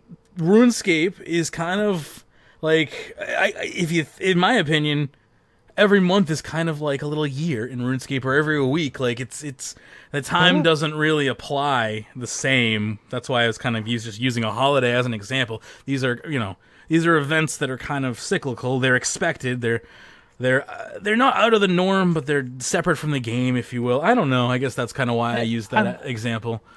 There's so many options. Like, and the other thing is, like, they keep getting better too. Like, it used to be that you had a daily cap, and now you literally don't have any cap. It's kind of amazing. Well, they made it even better. True. Now there's people who have like 60k sand and are just like putting that all into 60k sand. Jeez. Yeah. If I was still playing, I'd probably be that type of person, right? Like, to be honest, I reckon you would be too, mate. Yeah. I mean, if I was skilling for 15 hours a day, probably. And especially because, like, this event, the cap is gone, and also they gave an alternate way to do it, which some people don't like. Totally get that, but they are actually changing things. Like you're talking about the same event. To me, this isn't actually the same event as before. They actually added something to it. You can not like that minigame, but it is a minigame to give you some diversity in this event type. They added optional milk. How can you not like that?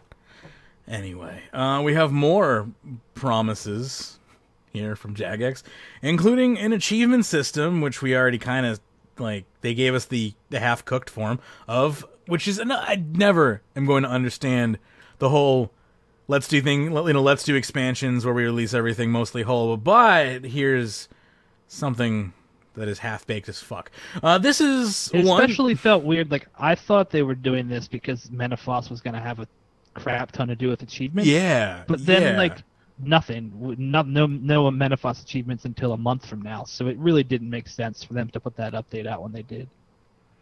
Fair enough. And I will read Elite's comment. He says, I think what DX is trying to say is that these events could be a nice occasional event, not what is essentially a monthly poor update, especially as they have been getting worse. I mean, they could do them less frequently. I mean, that's just... Yes, they could do Treasure Hunter events less frequently, but they don't. But what is it? And what does it hurt like, people that they don't do that? Like, that's one of those, like, but they don't. It's not like these events provide any actual benefit to you.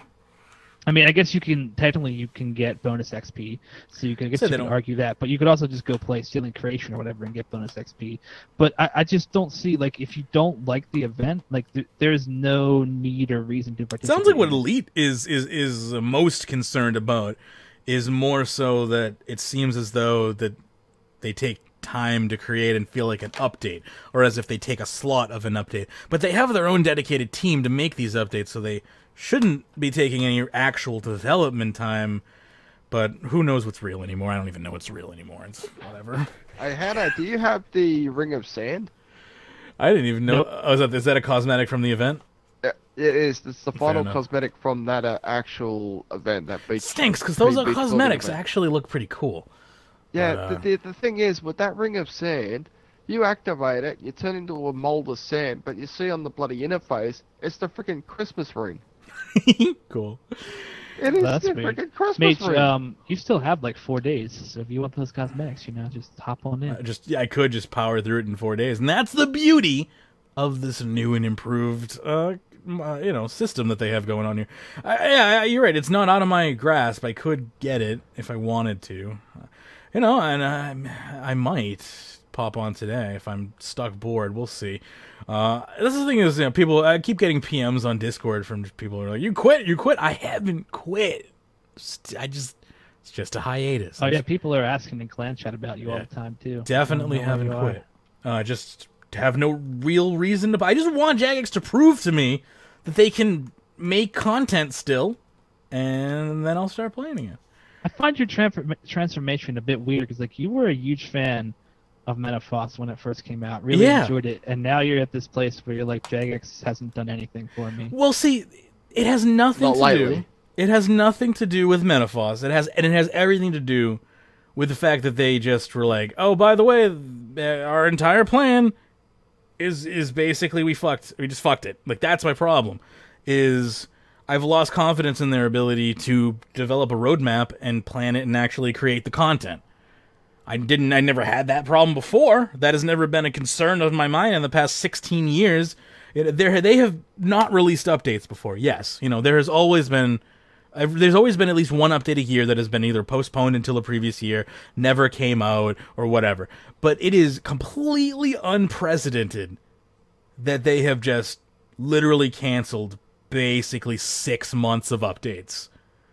Like, just gone. Just nope. And instead, we're going to do ninja-sized updates for the rest of the year because that's what you, the players, want, not because we, Jagex, fucked up royally. That's my problem. And it goes back further than that. The live stream where Ramen lied about the drops instead of just not telling us what was going to come from the drops, but blatantly being like, no, this is not going to happen. Just specifically to bring hype to a niche environment, lying to the greater community, especially when people create TLDRs, people create podcasts, people use Jagex's official channel as a way to get information about the game and to plan and disseminate that information with their own spin on it. So yeah, when the equivalent of the New York Times or whatever, or the Globe basically lies to me, CNN, whatever, then yeah, that hurts. And then, but I got over it. And then this, where they're like, oh yeah, we also are not going to do basically everything we said that we were going to do, minus one thing. Yeah, that also deeply hurt me as a player. As a player and as a long-term player that has a deep vested, investment in this game. Over 15,000 hours, over 16 years of my life. And I have never seen them blunder this badly before. That is why I just kind of decided that I was going to take a step back and play a less involved role because I don't have that same confidence that I have always had in the company. I don't know what's happened, but there has been a lot of change in the company structurally, and I hate to be this person, but I'm going to be this person right now. They said nothing big was going to change or happen when the company was purchased by their new holders, but under this new management, the first thing that they've done is blundered an entire year of updates. Now, to be fair, Zhongji Holdings claims to play a complete hands-off role in the development process. So what I'm saying to you is completely 100% speculation, tabloid speculation even. But what else has changed? What else has changed in the past year? And why has this never happened at this magnitude before? Is that just coincidence? Probably. But it is coincidence enough that I'm stepping back slightly here.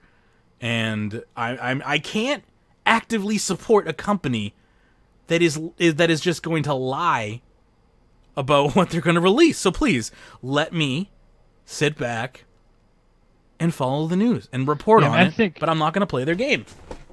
Yeah, I think I don't, like I said, I don't have as hard of a dislike as you. I mean, obviously, I'm still playing the game. I never played as hardcore. I've never played as hardcore as you in general, but I think JX does have a lot to prove in the next few months here as to like how they recover from canceling expansions. And I'm completely willing to like be there and see what becomes of the game. I'm like, that's the main thing, is I have not quit. Like, I wouldn't be doing this show right now, and there's going to be plenty more shows to come.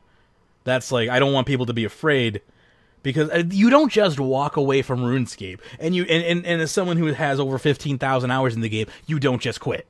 So don't worry. But go ahead. Go ahead.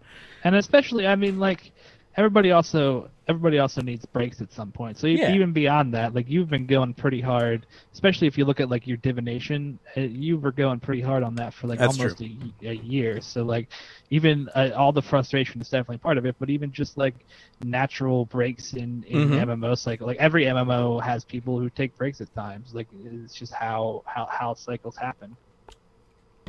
Yeah, I mean, that's also very true as well. As I spent an entire, 11, 10 months grinding the same skill and doing nothing but that. So, burnout is also something that can happen to somebody. The next thing they should do is make the big announcement with RuneScape Mobile coming in 2018. I mean, we got RuneScape Mobile information coming pretty soon on the show here. I mean, see, this is another thing. It's like, do I believe they can produce RuneScape Mobile? Yes. Why? Because they bought the technology. Like, they used all of their massive profits that they've gotten from us, the players, who expect content, and they went and they bought, the necessary technology, dare I say. They probably absorbed a few companies to make RuneScape Mobile. Do you think Jagex's in-house crew are making RuneScape Mobile? You are sadly mistaken. I mean, they may be, and they are obviously consulting on the project, but there is no way in hell that they did not purchase some sort of mobile development company to produce the RuneScape mobile platforms. It had no way. I mean, they couldn't even make their own idle game. Sorry. But that wasn't them. That was actually exactly, it wasn't them. Well, yeah, I don't know if I agree with you on mobile. I mean, at least the project leads are all long-time developers. I mean, I'm sure they hired new people, but I don't think they bought a company. I think they just hired some iOS developers and Android developers. But I mean, who knows? We've read we read a few articles previously. This is where my information comes from. I don't have my sources available, but I'm quoting from my own memory, so, again, I could be wrong, but if I remember correctly, there were some articles from GameIndustry.biz that were interviewing Phil Mansell, and they were talking about how they were going to make mobile a possibility by literally buying mobile companies. Like, they're like, we had no mobile tech, so what we did was we bought it. And that's fine. Like, they had apparently tried mobile in the past, and it failed miserably because they didn't have the tech to do it, according to Phil. That was the whole HTML5 thing. Yes, they bet way too. And now they're saying that if they do, more endeavors, that they're just going to straight up buy the companies. Those were his words. We're just going to buy the technologies. I don't know if they actually did that. I'm just saying that I would have actually way more faith in it if they just bought the technologies. I don't trust them to develop it in house if they can't even make more than a city in a year. I mean, I think the thing that allowed mobile is NXT. I mean, I think now they have a client that is relatively easily ported. Like, I mean, if you watch the live stream where they demoed mobile, it was pretty obviously that they had just like shoved NXT onto a tablet and hadn't put much work into it yet. So I think, I don't know. I have some faith in that. Me personally, my biggest worry about mobile is the fact that old school RuneScape is launching first. I think it's we'll get to the mobile bit later. Yeah. Yeah, we'll definitely get to the mobile bit. But it's definitely something worth bringing up in passing here, because confidence. Do we have the confidence that they'll make it? And as DMH says here in chat, is I don't mind if they hire or work with other companies if it gets, if it works out okay. Yeah, if it helps them produce the product, that's totally fine. I mean, they tried to make Idle Adventures, it failed, and I think Idle Adventures mainly failed because it wasn't available on mobile platforms. I think the same goes for Chronicle. I think Chronicle would have been a successful game. At least it would have had a hardcore following enough to keep the game running if it had been released on mobile. So hopefully they've done the right thing here, and they've got the mobile tech in place prior to doing this, and it sounds like they did. I only watched a little bit of the live stream, so I can't, completely rebut against any claims that were made from the live stream. I was just kind of like, oh, look, yeah, that's RuneScape on mobile, cool. That's definitely something I've wanted, and I'm looking forward to it.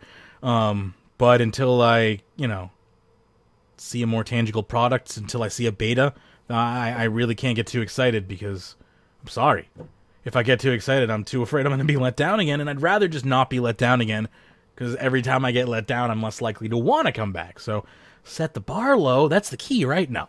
Point being is, I think RuneScape Mobile is going to definitely change the game for the positive. But again, it goes back to what it's the same thing that Sarah was talking about earlier. Is what does it add new to the game? It doesn't, but it adds a new way of playing the game. And is that enough to change the paradigm of RuneScape? What do people think about that? Like, I mean, I don't even know if it'll do a lot. I mean, I think it'll do a lot for like current players on like Double XP weekend, or like if you have a job, it'll let you play at work a little bit more. But I think the biggest potential of RuneScape Mobile is bringing people back to the game who don't have time. I mean, that was a big thing they focused on in the dev Q&A. Is like, RuneScape audience is so much older now. People are married. People have kids. Like, I mean, one of my best friends who I've played RuneScape with since I was a kid, now has 2 kids of his own, and he barely logs in. So he's like super stoked for mobile, because it means he's going to be able to like be watching his kids and be like AFK and it's Saren Stones. Okay, so that's a valid point, and I think that's mainly what we're going to be dealing with when it comes to the mobile market is, probably returning players. All right, let's finish up this document so I don't spoil too much of the mobile, because there is a whole TLDW on the mobile. So for next up here is bank rework. The bank rework was one of the most popular options in the survey. 23% of you deemed it to be an important update, and a whopping 46% saying it was very important. And it's easy to see why. RuneScape is an inventory-heavy game, and the improvements of the bank means a sleeker experience all around. Once the team's time is available to do some further essential groundwork, we'll continue with this project as a high priority. Can I ask why it says we'll continue with this project? Like, when did it stop? That's combined to 69%. Yay! Nice. DX bringing the important facts to the table. You're welcome. I appreciate it. Yes. But why does it say we'll continue? Like, when was this stopped? I thought this was like a guaranteed project for 2017. Well, just remember all the bloody projects were stopped. all their project teams had to bloody scramble around and actually get through their other stuff, like Menaphos for starters, which brought in all those teams, like was mentioned earlier on. All those teams got scrambled around and all that sort of stuff. Fair enough. They ended up falling behind into so many of these projects, including the bank rework. Yeah, it does sound like they pretty much... How did they... I really wish I could see what the hell was going on in the past year there. Just like, where were these people? What were they doing? Daily scape reductions, of course. We've put together a number of design options for this, which we've started to consider internally. We will begin active development on this as soon as the team is available with time and resources to do so. So that basically means nothing. Evil Dave quest. This is coming along nicely with a full framework for quest playable from start to finish. There's still a bit of polish and internal feedback to go, though, so it's not time to join Dave on his big adventure just yet. Look out for more info in a future unfinished business update. God, there's gonna be another one of these. You reckon Evil Dave's like Dave Osborne or Mod Osborne quest? Evil Dave. Yeah, Evil Dave is actually just the story about how Mod Osborne like screwed up all the, and I don't actually think he screwed up the updates. It happens to fit the name. Graphical reworks, of course, that's something that we wanted. We've been looking at some of the older areas of the game that could benefit from a fresh lick of paint, particularly those that a new player is likely to run into. Recently, we've been reworking the Witch's House, bringing the graphics up to date, implementing some quality of life fixes, and making it available free to play. Sears Village and Camelot graphical reworks are in progress by the Ninja team, but are a secondary priority compared to more pressing fixes and tweaks. So, no immediate plans for anything, really. It's I could just sum up this entire document with Jagex has no immediate plans to release anything. Thank you. The achievement system is their one immediate plan, unfortunately. Oh, good. Which is like such an exciting update. Actually, that is, supposedly, according to you, that might bring you back though. You're gonna have that E-peen score. Measure your virtual penis against. That's very true. That's very true. I cannot wait to unravel my electronic penis. Let's see here. We also have some combat skilling pets, which sounds like a paradox sentence structure-wise, combat skilling pets, but thanks for all your votes on your favorite player-submitted combat skill pet designs. Modeling begins on the Constitution pet this coming week, and our artists have started work on bringing more of the winning concepts in line with our house art style. Feast your eyes on the designs. They're good. Don't worry. Take my word for it. Shattered Worlds is also on the list here. You've told us that you want Shattered Worlds to be more rewarding and more varied, so the dimension-hopping combat minigame is getting some waste of our development time. I mean, love! In an update coming soon, we're upping the anima gain rate significantly. At least they're not putting any actual development time into it. Once they're done with Invention, the Eternals will be dedicating some time to Shattered Worlds, finding ways to make it seem less samey. I read that as less lamey. And introducing fiendish new ways to test your combat chops. I think they should just chop this feature right out of the game. Just kidding. Shattered Worlds isn't that bad. Shattered Worlds is a great update. I know, I'm just being an asshole at this point. Yeah. Shattered Worlds is especially... I saw a post the other day that was someone... I think some people don't think about. Shattered Worlds is also... It's a great update for low-level players. Like, there's a reason they put it in Lumby. It's a great way. It's probably the best XP way in the game to level combat. That's so, especially like, you know what? If Darkscape was still around, everyone would be training inside of Shattered Worlds, because instance, no one would be able to kill you. That's called a vibrator. All right, I may have gone off track there. Sorry, Zenel. Anyway, you might have. Let's continue on with our next article, shall we? Again, now we're going to move into the mobile territory. So this article comes from gamesindustry.biz, which I'm still not convinced is not some, like, property of Jagex secretly, because they always seem to have the scoop on all Jagex, like, everything. Anyway, so it says here, again, gamesindustry.biz, UK developer Jagex has announced a major push into the mobile space by bringing both versions of its flagship MMO RuneScape to smart devices. Old School RuneScape, a retro-style affair based on older builds of the online RPG, will be released for smartphones and tablets this winter, with a more modern version of RuneScape to follow at a later date. There are not separate mobile ports either. These are not separate mobile ports either. Both games will allow cross-platform play with their PC counterparts, and will even be interoperable, meaning players can log off from one device and instantly pick up from actions on the other.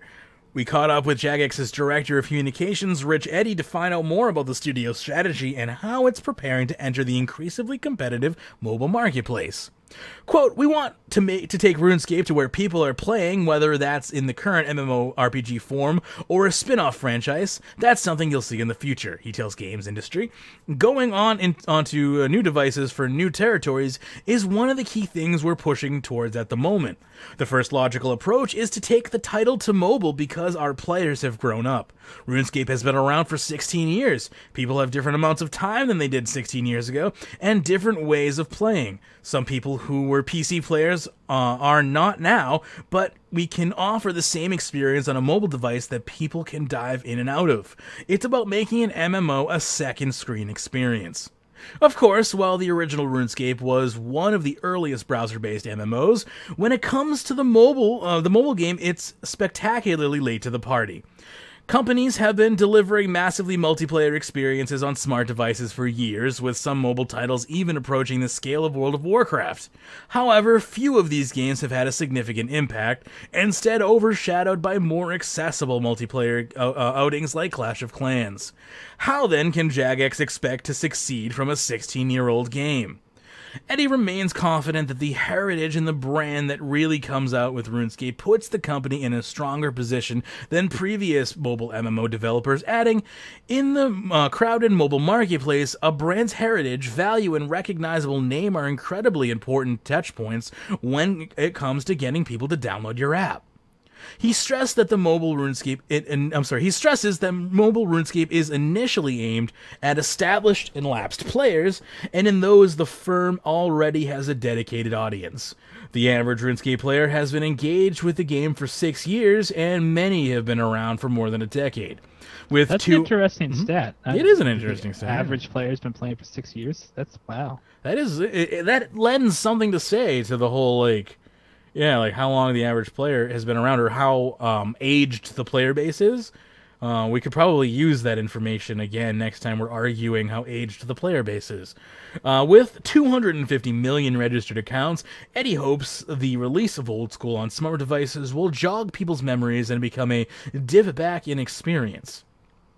Old School is very 2007 in its technology and visuals, and that isn't going to resonate with everyone, Eddie admits, but it does have its brand and value, as well as an awful lot of players and ex-players that it will work for.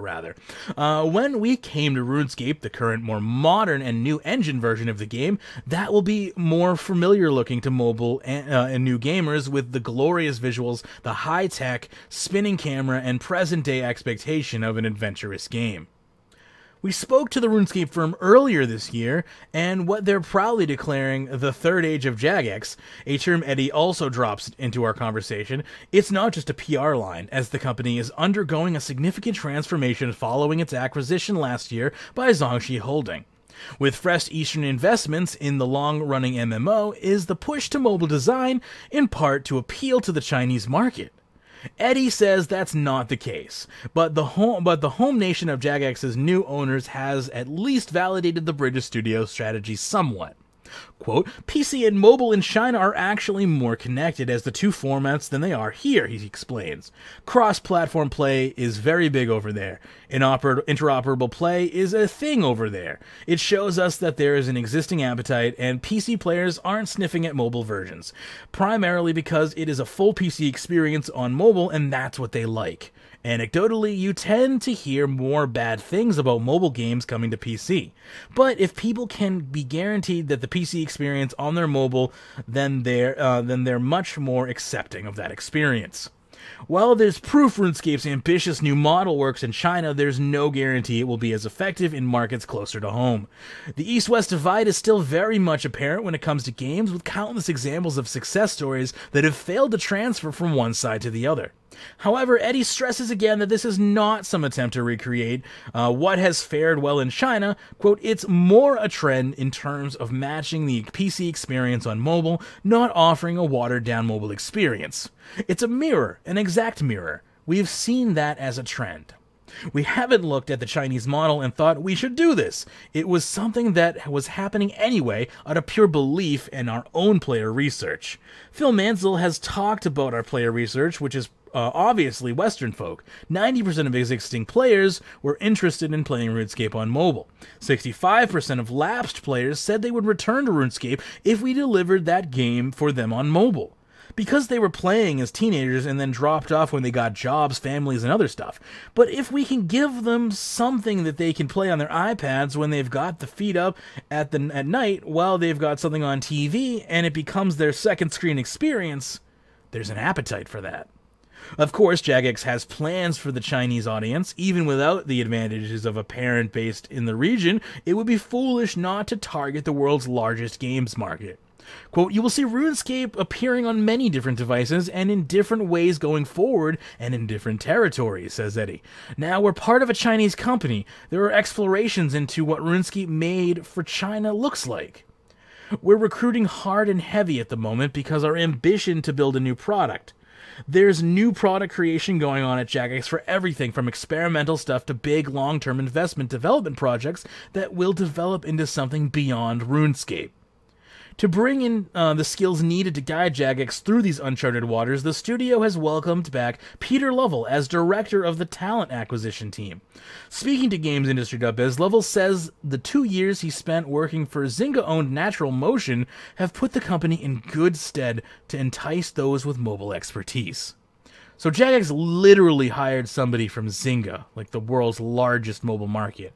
That is a good sign for the mobile team. We've developed a good network of people we need to be interfacing with, he says. I know what good looks like, and I want to bring that muscle memory and my industry connections back into Jagex to really get out there and tell people we're a credible, well-funded, really exciting prospect. It's all about getting the message out there to a wider mobile pool.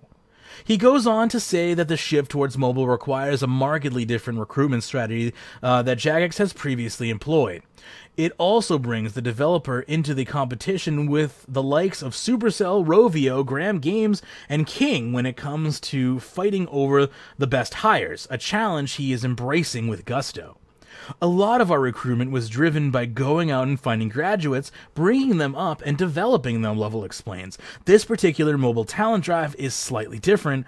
There aren't as many opportunities to bring fresh people into it. We're very much going to have to rely on personal headhunting messages and approach engaging people with using long-term recruitment courting rituals rather than post-and-hope recruiting drives. We're going to have to build out our recruiting function into this bigger global drive into a difficult field where the best people are being recruited by every mobile company out there. We have to make sure we are offering our company is beyond competitive. The offerings at our company are beyond competitive, rather. It'll be cool to go out there and get that talent pool excited about Jagex, which might not be a company they thought of as a player in this particular field. Mobile players, even casual ones, have become accustomed to regular incentives to keeping engaged with their game of choice, whether that's in-game events or monthly waves of new content. Jagex has long since proved itself in this regard, with new additions to RuneScape every week, and steered by its players. Quote, the RuneScape model of the current delivery already fits so well in the mobile market, says Eddie. It is a constant case of what's happening next. We work so closely with our community, and I know that a lot of developers say that they do, but Jagex takes it one step further. Our content developers have to pitch their content ideas to the community. Unless a majority in excess of 70% votes, this is obviously talking about the old school community, for it, the content doesn't go into the game. I kind of wish that was almost true in RuneScape 3 sometimes. Not really all the time, but sometimes. You think nothing would ever make it into the game is the problem, but anyway. Okay. One can only imagine the technical challenges involved in not only getting a PC-based MMO experience up and running on smart devices, but also interacting with the other platform. But Eddie says that readying the initial release has in some ways been easier than you might expect.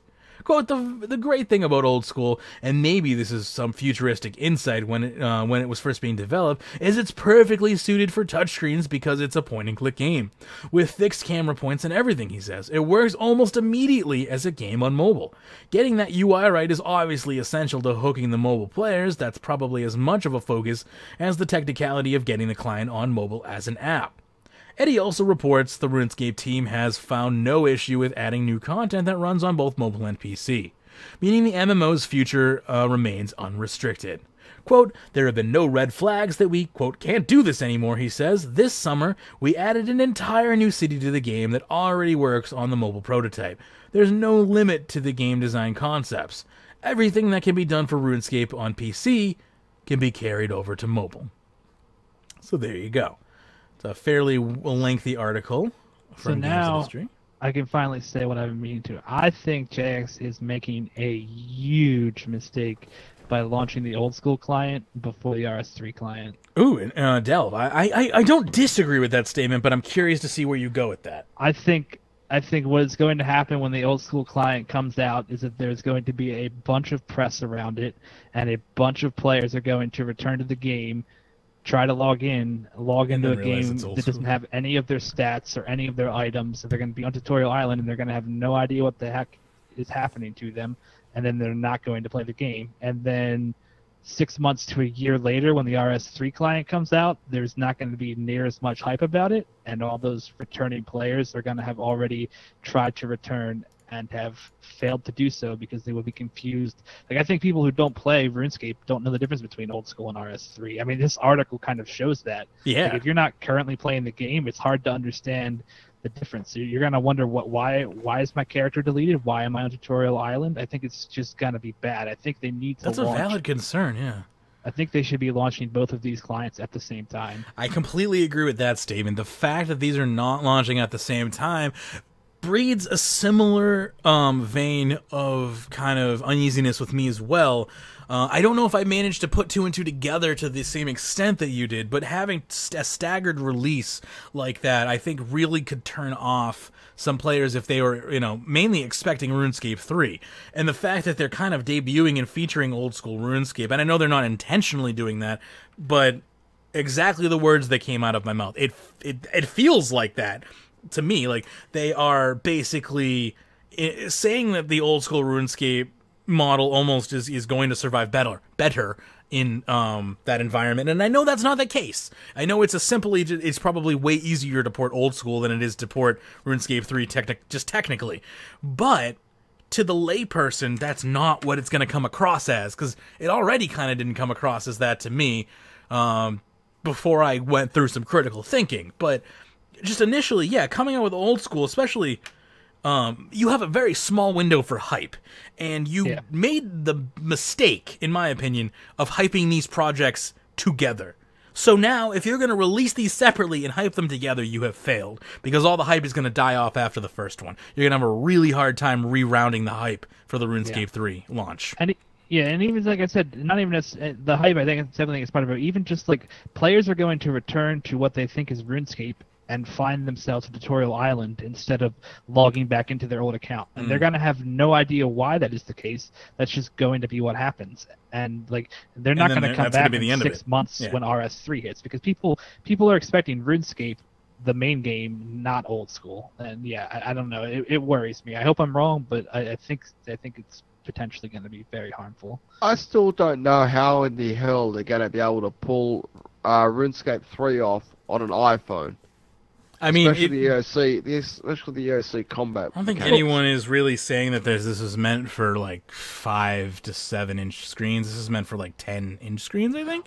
Well, no, they're going to be available for available. iPhones, Yes, as well as available from at least iPhone. I mean, see, I don't agree. I'm going to play it primarily on my iPhone. Same here, but they only seem to mention iPad. Yeah. And tablets, but I think I think more people are actually going to be using this on a phone, and I think that's another possible mistake that they're getting themselves into. Well, maybe. I mean, see, I don't see it that way, because I don't think, first of all, EOC is in no way a requirement. Like, 99% of combat in RuneScape could be done in Legacy mode or Revolution. Like, you don't need full manual EOC to do anything.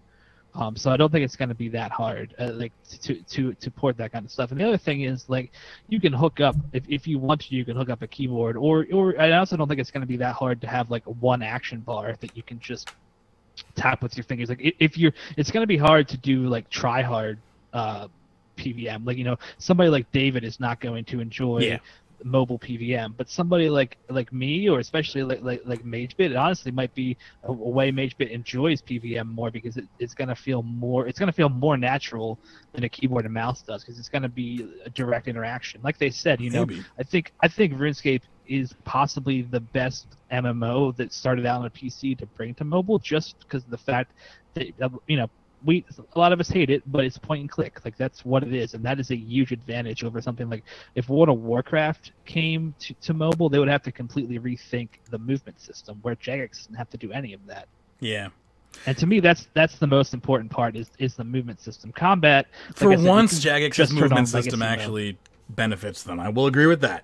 Like, there has never been a more... That's the thing, RuneScape has always kind of been, in my opinion, a shoe-in for the mobile environment, because of, it's got that nice touch kind of environment to it, really. The movement system, and also it's like super AFK stuff. So like low, like you not high click intensity. Like a lot of the stuff in the game is not high click intensity. If you're hoping for this to get rack sessions in, like that might. I think you'll be able to, but it's, I just don't think it's going to be as enjoyable. I don't know, or if it will be enjoyable, I don't know. Nobody knows yet. Yeah, I think something like Rax is going to be. That's where I would say you're going to want like an iPad and a keyboard to make it more fun, for sure. But I mean, that's like it's popular. Like keyboard cases for the iPad or even like the Microsoft tablets are a big thing now. So I think if you have one of those keyboard cases, you'll be good to go.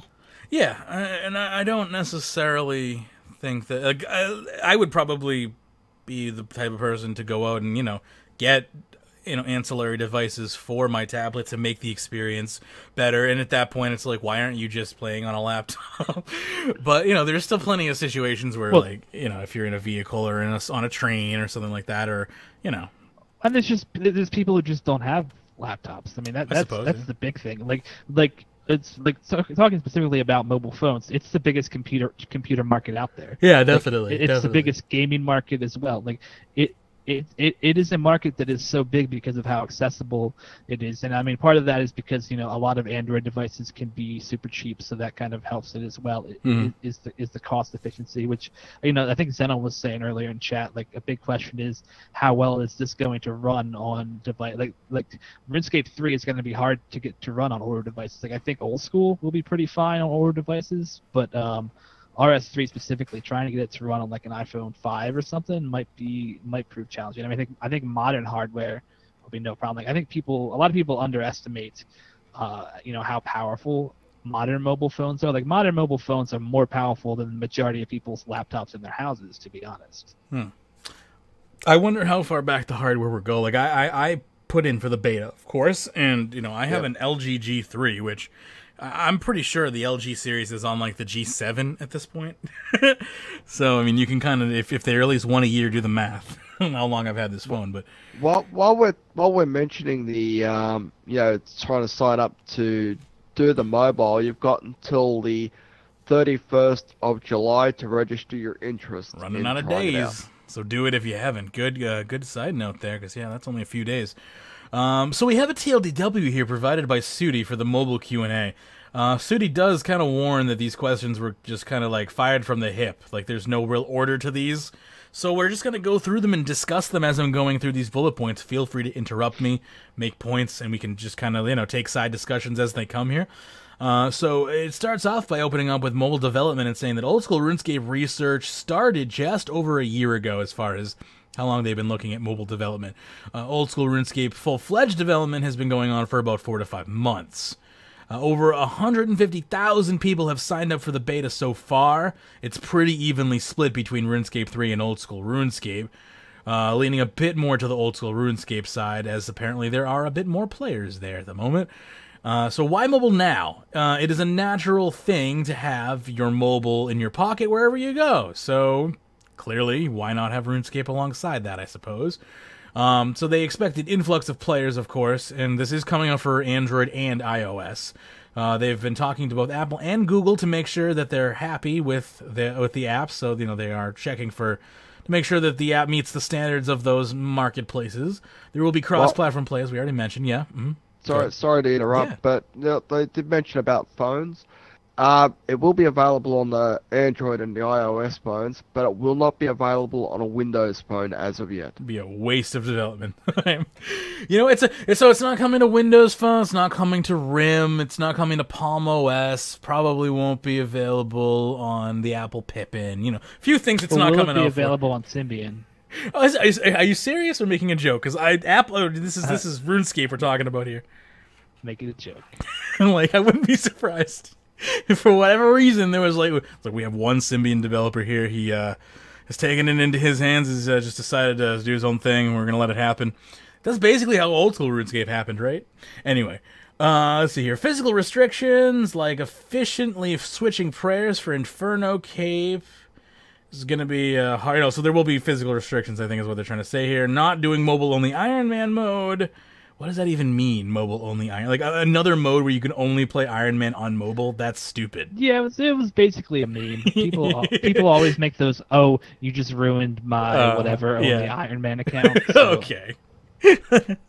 So how do you ruin a mobile only Iron Man? You accidentally log in. I thought this was a phone. It's like that's my computer. Like, please step aside. Physical restrictions like efficiently. We'll try to do Jad on mobile and release a video. Didn't Shawnee say he wanted to try doing Jad or something? Shawnee said Telos. Telos, thank you. Yeah, like that's insanity. Old school RuneScape mobile interface will be split up onto either side, so you can use it with your thumbs, which is a natural way of holding your phone. Styluses will work, obviously. Why wouldn't styluses work? That is totally free download on the App Store, so they won't be like trying to recoup R&D costs or anything crazy. Only need members to access member worlds. That is a sentence that I don't need to repeat. Old school RuneScape easier to implement, so it releases sooner. I get that. But, like, game companies all the time hold back products that have been finished for, like... Let's talk about Nintendo for a second. Nintendo is releasing Star Fox 2 in September on the Super Nintendo Classic. That game has been finished since 1988. Like, game companies hold on to games that are finished all the time for hype. Or even the new the new Mario game has supposedly been finished since before the Switch launched, and they're holding it back just to have a fall release. It doesn't surprise. Like, releasing it's the same. Like, I don't know why real estate just popped into my mind, but location, and that goes the same for the location in time in where you launch a game. Like, it's important to make sure that you are launching with your hype wave and not after your hype wave. And I know it seems silly. Good. Yeah, I mean, especially when you have a game with a split community like this, where like a big goal of launching this is to bring back old players. Like, that's a stated thing in that article you just read. We want to bring back old players. I don't think most old players are gonna want to come back to old school. Like, I think they're gonna want to come back to their current or their account as it was when they left the game. So it doesn't make any sense for me that they aren't holding that back, especially because I would almost bet that I don't expect to see RS3 on mobile until like fall, if not winter of next year. Yeah, I mean, I wouldn't mind if they delayed it specifically for that. And they said what? They said it was coming in winter, right? Like, they said the old school is coming in winter of this year, right? Yes. I think. And then they haven't given us a date for RuneScape 3. But that would make sense. Like, if they're a year apart, though, why hype them together at all? Like, why not just have this be two separate things? Yeah. Well, I mean, I think they have to. I mean, I think they have to for the like if they had announced, say, old school first, like, I think the player base would have, like, RS3 would have flipped out a little bit. So I think that's why they tied the announcements together. I do think there are valid reasons for tying them together. I also think that it could hurt them if they're released so far apart that they kind of feel like separate products. I guess maybe. I don't know. I think that old school. I don't think that's ever going to work. Leading with old school is dangerous, but on the flip side, it almost seems like old school is gaining more popularity than RuneScape 3. But what do I know anymore? Well, I mean, I think as we talked about some before, I think that's tricky to read. I think that like, there's no way to know how many active subscribers are here, because I mean, like, you can look at like double XP weekends where RS3 meets old school numbers, and like, to me that says there are probably people subscribed to RS3 who just don't play that often. Whereas old school is an old version of the game, but it's a newer game technically. So I think there's just a more active player base potentially. Whereas I wouldn't be surprised if RS3 just has more people who just play once a month or something. Yeah, that might be the case, and I guess we're gonna have to find that out. And I also feel like a lot of what people like about old school RuneScape is, again, like the PvP and a lot of the combat stuff, and I don't know how well that translates to mobile. Again, that's something we'll have to find out how well. And again, with old school, it's going to be a lot easier to maintain, obviously, because it's a lot less intense. But again, these are all things that I guess are going to have to prove themselves. So let's see here. Where did I leave off? So microtransactions will not increase. They will stay exactly the same as they are now. likely story. Only. I mean, I don't think. I I think think the microtransactions are already super high, so I don't know why they have to increase them. I know. I'm just being a silly. Team working on mobile. So we have old school RuneScape mod Atlas and his team of mods Boko, Genesis, Vhagar, Dark, Moles, and Jed. Most of the web team, RuneScape 3, currently has mod Ashers, Pi, Roy, Hunter. And that's just to name a few at the moment. And of course we have some ETAs. No, it's impossible to give exact times, of course, but target windows are based on the work that they think they have left. So again, Q4 2017 for old school RuneScape closed beta, and RuneScape 3 will follow shortly after that. So, that's not a time frame, but I think that could literally be a month, 2 months, 6 months, 8 months, 18 months. Who knows? They basically said spring of next year. That's fair. If it's not, we can start wagging our fingers if it's not here by next spring, I guess. So again, data usage varies based on content and where you are. Old school RuneScape is designed to work on a dial-up connection, but RuneScape 3 will need to be testing various things, and some things may need to be automatically switched off when you're on mobile data. So that's interesting. Combat will not change. I think there's an instant suspension happening, when you go out of, say, the RuneScape game, if you got like a phone call or an alarm or something.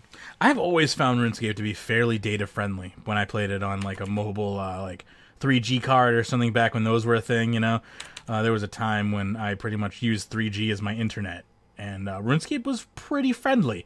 As far as, I had a cap that was like 2 gigs, and I was able to play RuneScape fairly excessively, and it didn't consume too much data.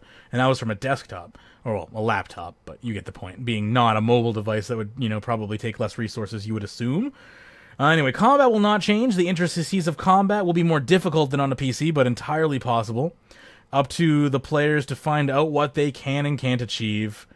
They talk about overcrowding, but no mobile-specific worlds will be created to deal with overcrowding. I don't think overcrowding is going to be a problem. How many worlds have they got already? Well, I think that was a more old school focused question. Okay. I think old school has way fewer worlds, so I think it could become a problem there. But RS3 isn't going to have that issue. Yeah, RS3 has plenty of vacant worlds. They will increase capacity of worlds and add more if overcrowding does become an issue. Will there be mobile-friendly content? Desktop will always come first. Content will not be designed to favor mobile devices, such as a boss will not be simplified so a player can complete it on mobile. XP rates, there are no plans to change them. Impossible to maintain. So, seeing like a friend's example of that video on a tablet that a bunch of people got banned for and whatnot. It says it's impossible to maintain that style of XP. Challenge accepted, I'm sure. We'll address abuses later. New tutorial. OSRS is not looking to revamp. RuneScape 3 will definitely make changes, so expect something exciting in that realm. Recent tests have shown that Android and iOS perform almost the same, so their focus will be on a 50-50 split. Samsung Galaxy S7 is playing in an early version of OSRS on the mobile, apparently. That's what they were using. So they were using an S7 to demonstrate. RuneScape 3 on mobile, they have videos and whatnot, little clips of it. There will be no offline play. The controls for old school RuneScape, I just don't care about, mainly. So UI and 3D scaling will scale instead of stretch based to your resolution. Will come to desktop as well as once it's ready. That's great. Like that's an example of a technology we need that is coming because of mobile. That's funny. So it says the guy who just got a 4K monitor or whatever. Yeah, it's 2K. It's I think you got 4K, Mage. It's 3440 by 1440. So you tell me. I don't know what that means. 4K. Is that 4K? I don't know. If it is, cool. But yeah, that would be interface scaling is definitely something I would appreciate. Pre-alpha stage, so they don't know the minimum specs yet, as it's not optimized yet. Push notifications, so push fingerprints to log in, stuff like that, will all be added post-launch, as of course that has to be kind of added hardware specifically depending on the devices. I'm sure Apple's probably easier to add than Android. Good. Yeah, I saw like some talk about what they could do post-launch, from players and stuff, having stuff like. They've officially announced that they're going to discontinue the mobile app, which makes perfect sense considering that it's basically a shit show. But it would be nice if they added a lot of the mobile app features to the lobby for this Oh app. yeah, that'd be really cool. It's really nice to be able to check your Grand Exchange and stuff like that real easy. So it'd be nice if when you were in lobby, you could just go to the Grand Exchange, you go to your bank, and manage that type of stuff. Plus, yeah, push notifications for when stuff buys or sells in the GE would just be great. For I love it. Wouldn't that be awkward, right? If you go on a date, right, and all of a sudden you're just like cuddling up at home, and all of a sudden you get a push notification, item sold at the Grand Exchange. I mean, the date doesn't go anywhere else after that, man. That's it. It's time to go home. Well, yeah, you gotta say, sorry, I have to, hold on, I have to, check my GE offers and update them. Give me a second. Important merch right here. Oh, God. There's a 4x4 monitor each with a 4K. One of these things is almost $1,000. How the hell? I can't imagine. Anyone who has a 4x4 array of freaking, that I would be jealous. I honestly need to not think about that. My mind is exploding thinking about that. Let me continue on here. See, me, all I want is one big 5K monitor. Specifically 27 inches, made by Apple. I went. Yeah. You want on all the other hardware that comes associated with that? I assume.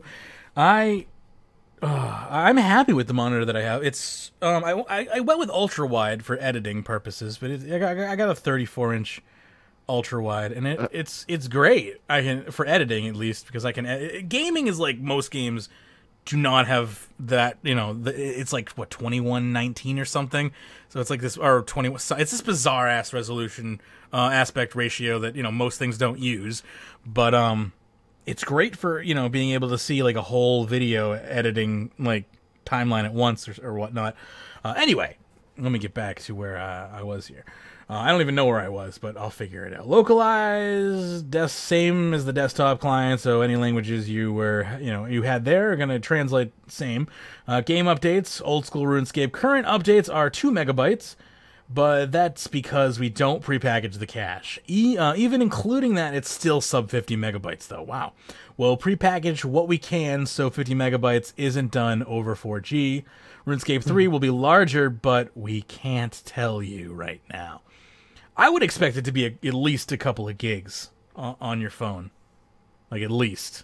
Anytime I think of like a large RPG that I've played on my phone, it's been at least a couple gigs. But maybe... My phone only has 16 gigs on it. I don't even know how... I don't even use the storage on my phone. I don't even know how much storage my phone has, but I'm sure it has enough. Let's see here. So Authenticator integration. Not currently and not planning to. We'll have to switch between the apps to activate because that's a good design. I mean, implement like let me rephrase. Like having it built into the app doesn't make sense but also switching between apps can be annoying. I guess there's no real sweet spot between them. I mean, I don't know. There's no better way to do it. I mean, they could design their own authenticator app, but I don't trust them to make a good authenticator neither do I. app. Here's my workaround. Google, and you have to then only be able to use Google Auth, but Google Auth has this new feature if you're specifically using Google Auth where instead of entering a number, it can send an alert to the Google Auth app, and all you have to do is say yes. Like press a yes button, and then it sends... I'm assuming through some API call, sends, securely information back to the app saying that you are who you are because you went into the app and authorized it. So, like, that would be nice, not having to, like, remember a 6-digit number and get it over before, the code changes or waiting 10 seconds if the code's about to die so I can get a fresh code so I don't have enough time, Having it so I could just press yes would be nice. One thing I would say is one of the most frustrating things to me about the RS client on the PC is that you cannot copy and paste stuff into the fields. So I feel like the mobile client, that would be a must because what I should be able to do as well is just launch the app, copy that authenticator code, and then just paste it in. It just feels silly. That would be good too. Just having copy paste support. Yeah, that would be fair too. Yeah, I mean. Then you wouldn't have to limit yourself to using Google Auth, and so that would be fine too. Just have copy paste support. I'd be fine with that. What happens if I get a phone call? The app will make you idle for the same amount of time as the client. So if you get a phone call while you're bossing, you're basically screwed. Is that what I'm hearing? Like you could basically. Well, you could ignore the phone calls. You could have to do. So, but it's still gonna pop up on your interface, right? Like. Yeah, I guess it depends. I mean, like in iOS, it's a non-intrusive, so I can just like cancel it and be back in the game. But yeah, I mean, like if you're at Rex and then she leaves as you get a phone call, then GG. Oh my, that is horrible. Yeah, like for me, if I get a phone call in the middle of an app, and it totally depends on the app. If it is a less advanced app, the phone app literally just comes up over whatever I was playing. If it is a more advanced app, I get a little like widget that pops up over the screen. So if I'm in the middle of combat, I might accidentally answer the phone call or decline the phone call because it's right on the middle of my screen. So that might be an issue, and that might be a specific issue with LG's interface. I don't know if that is an LG specific thing, an Android specific thing. I have no idea. And I mean, I think it's just a limitation in mobile because I mean, it works relatively similar on iOS. It's just it doesn't like it won't like close the app completely or anything. So if you ignore it, you'll be right back where you were. But yeah, I mean, it's definitely going to be a limitation. But I don't think first of all, who takes phone calls these days anyway? Right. If you're not texting me, I don't know you, and that's why I'm not picking up because I don't know you. Anyway. Let's see. What happens with a phone call? No voice chat, but voice chat apps can work in the background. Background apps like Spotify will that's work. That's a good thing. I don't. Once again, it would be a waste of development time for them to make voice chat. We have Discord, we have Skype, which is hell. But if you want to live in hell, go ahead and use Skype. I mean, it would be a waste of their time to try to make something better. Yeah. I don't think RuneScape needs its own VoIP. There's plenty of VoIP solutions out there. Let's see here. So someone just PM'd me on Discord and said, you should try Albion online. It would be right up your alley. So what they should really do is they should do what Nintendo is doing with the Switch, and they should make it require a second phone. They should make a separate app that requires a second phone, and that way you need a piece of hardware to combine audio. I don't know if you know about that for the Switch. But to use voice communication on the Switch, it requires you to have a mobile phone, and then you have to log onto the Switch, send a request to the phone to open a party, and then go to the phone and accept that request to open the party. And the whole time that you're using this, the app also has to be running, and your phone cannot go to sleep, and you cannot go and do anything else on the phone. Otherwise, you get kicked out of the chat. It's ridiculous. Sorry, yeah. When someone describes a game to me like Eve mixed with RuneScape, I have to pay attention. So I guess I'm going to try Albion Online later today. Well, maybe tomorrow because I have other stuff to do today. But that sounds pretty cool. Dodson, thank you for that info. Sorry for the distraction there. Get me back on track, Anna. Fix me. I'm broken. Well, we just talked about mobile, about chat, voice chat, so whatever's after that. Background apps. Cool. Oh yeah, background apps, and yeah, stick with Discord. Discord is life. Discord is love. Speaking of, completely. Let me just derail this in the middle. I've talked to Ben, for you longtime listeners, last night. Ben's doing good. I'm gonna try to get Ben back in some capacity. May not be on RuneScape Weekly, may be on the Magebit Mega Show, but we're gonna try to get some Ben back for you Ben fans. Anyway. Let me get back to this document here, because I just totally forgot about that and remembered that, so I wanted to get that in there before I forgot about it again. So yeah, Spotify, stuff like that will work in the background. Battery usage shouldn't be too bad, quote. Like, if you could ever not say anything, that's a great way to do it right there. It's going to be a battery killer. There's no way. Of course, it's a game. Yeah, it's a game. You put a game on your phone, and if you expect your phone to last more than a few hours, like, you're kidding yourself. I've played games on my phone that drain the battery faster than I can charge it, and I've later found out that's actually probably more of a bad cable than my phone. But it's also still a possibility that, like, yeah, some games just take battery.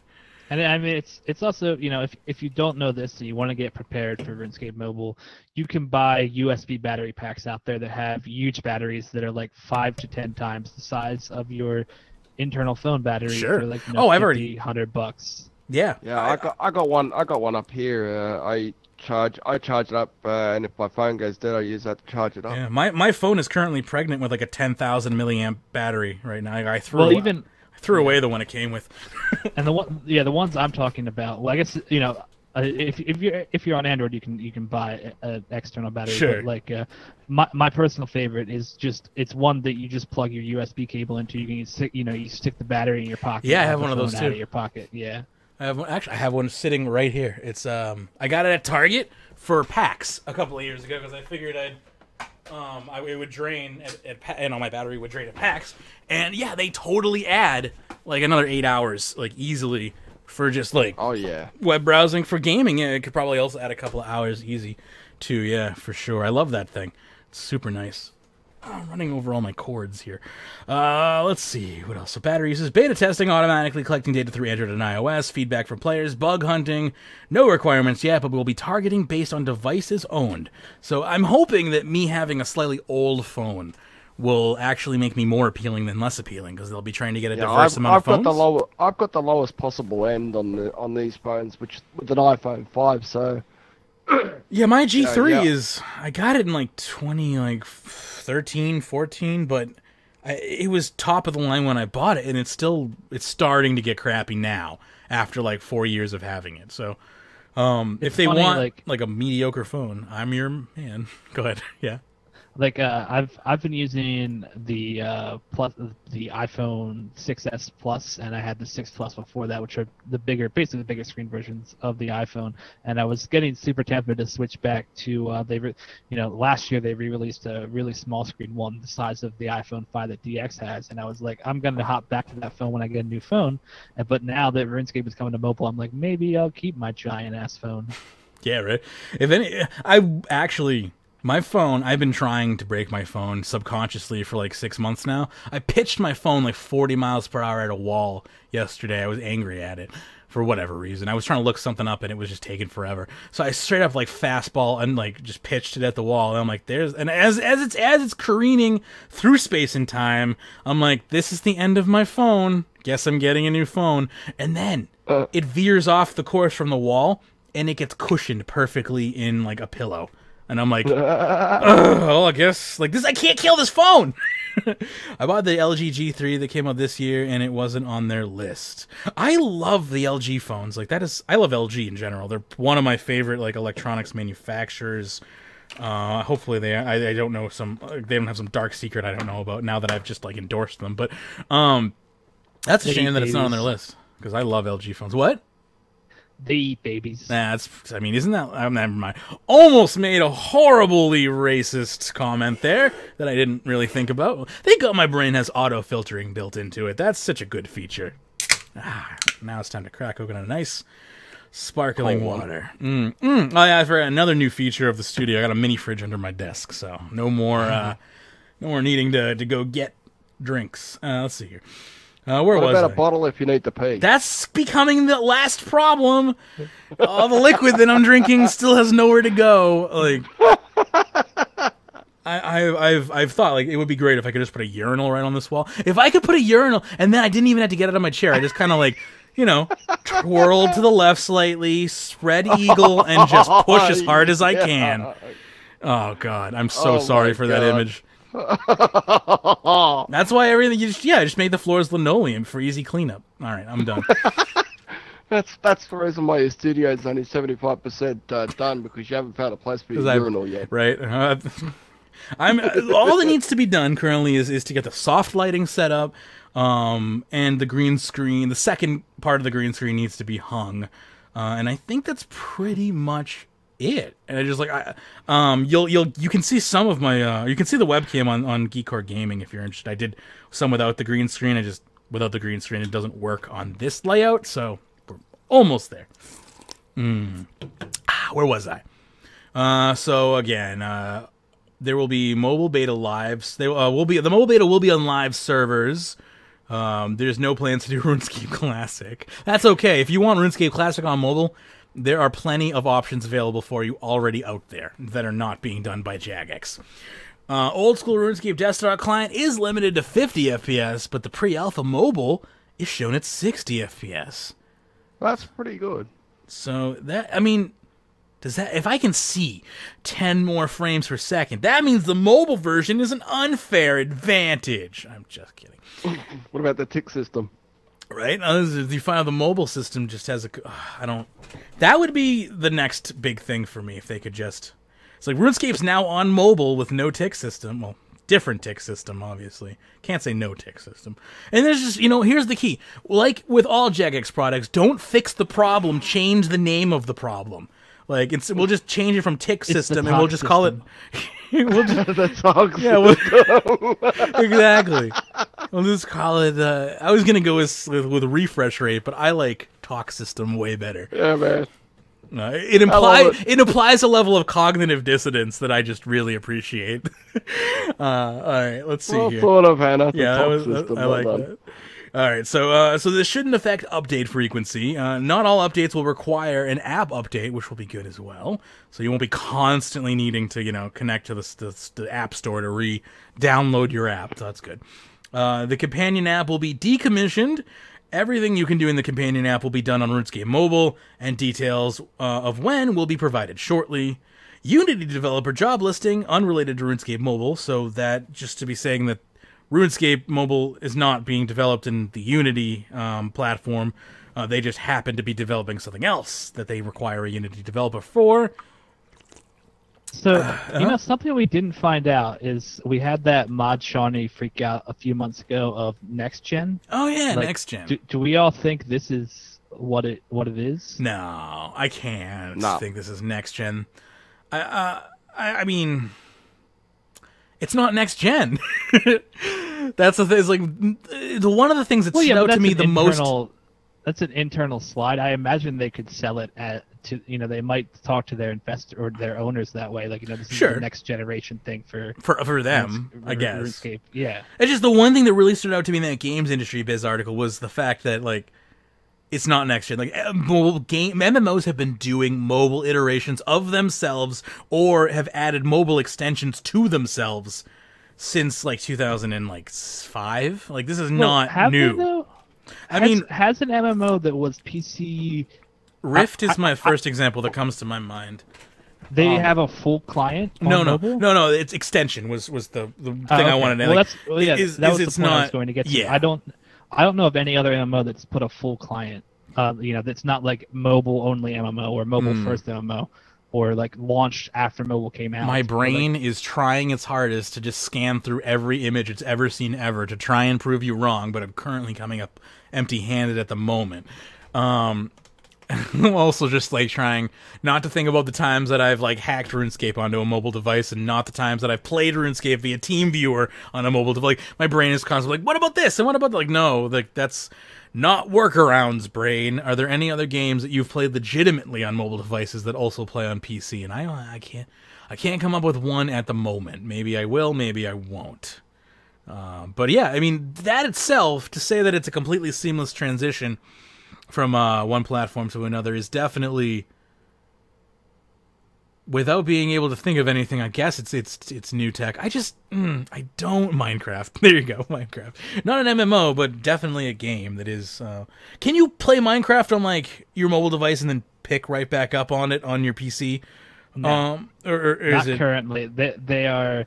I think like there's a special Windows 10 version of Minecraft that I believe is eventually going to work with everything else. Okay, so they've done like a UWP app, but currently not yet.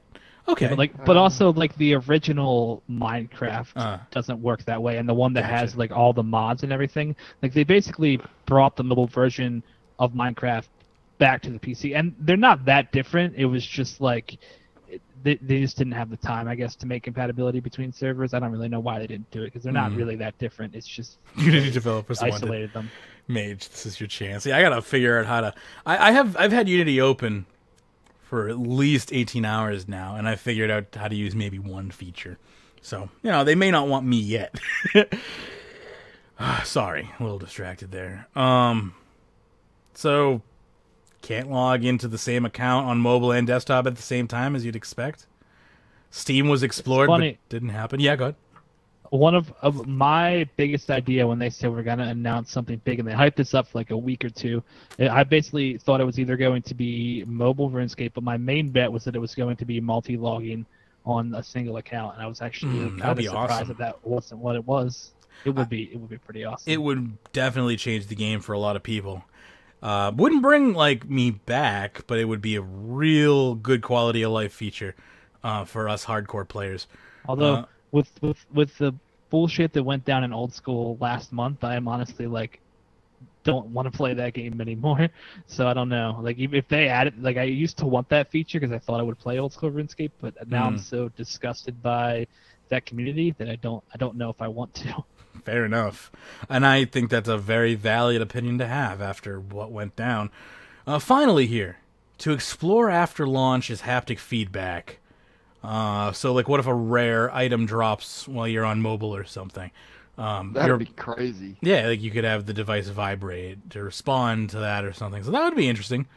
And that's pretty much what we have for mobile at the moment. You know, there's still a lot to be Yeah, go ahead. They also mentioned like you know, to get out there and test it as much as you can. They also suggested that they just like to test it on a bus, and when somebody asks you what you're doing, you say you can hide the RuneScape game and say, "No, I'm just watching porn instead." Yeah, my Shorty funny. absolutely cracked up laughing. Oh, it was so hilarious. That was funny. Well, it's funny that, you know, the joke is you'd rather admit to watching porn than playing RuneScape, right? Like, that's the best part about that. I am trying my hardest to get this. All right, we're going to watch the behind the scenes. Sarah just saying, well, next month there's no more motivation to keep playing. Well, let's let Mod Mark, a.k.a. Mod Dad, be the deciding factor. And I love this shirt so much that he's wearing, by the way. Nice reference. Anyway, before I start this video, is anything anyone wants to bring up, or are we good to play the video? Good. All right, here we go.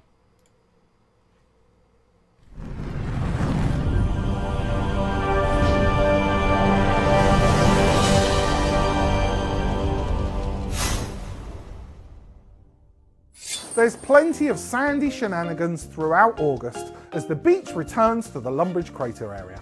It's a great way to level up your skills in completely different ways to normal, all with a tropical twist.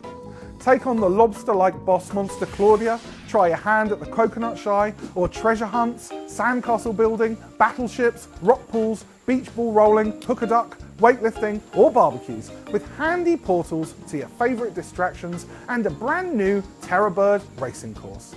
And if all that sounds far too hectic, it's also a great place to relax under a palm tree with a cocktail. As well as lots of existing beach-based belongings, plenty of new unique rewards have been added this year, like the new hammock rest animation or the sandcastle companion pet.